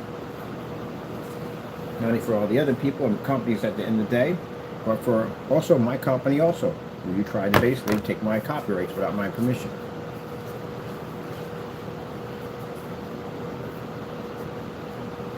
Some people don't understand that because they don't run a company. You run a company, you run a business, you understand that how important those documents are to protect your stuff at the end of the day. Anybody who runs a business today on how hard they had to work to basically get down there and build their dream and bring it to life, and someone's going to come along and steal it from you and make money off of you? Oh heck no. No. And he's a leech. He is definitely a leech. It burns me up when I think about it. You know, people work hard, man. People work hard. You're not a hard worker at the end of the day. I can see that at the end of the day. Because you are a hard worker, you respect other people's stuff. And you're not. And you can sit there and smile and laugh about this. Jamie, you got a number of things going on in your world right now. Right now, you got your health as an issue right now. Because right now, whatever's going on in your lungs, and I know personally, I've been through this stuff before. I know what those particles do. Any kind of particles. I have mold particles that got attached in my lungs. What you got going on right now is far worse. So you're, at the end of the day, you need to get down and find God at the end of the day. Because there are several ways that you may leave this planet. Several ways you may leave this planet. Your health is not in good. You're not a person that's in well condition right now. You don't take care of yourself. And chances are, when you're that heavy at his size at the end of the day, you definitely have breathing issues already. So your lungs aren't very healthy. With that being said, with that added on to it, that's even worse.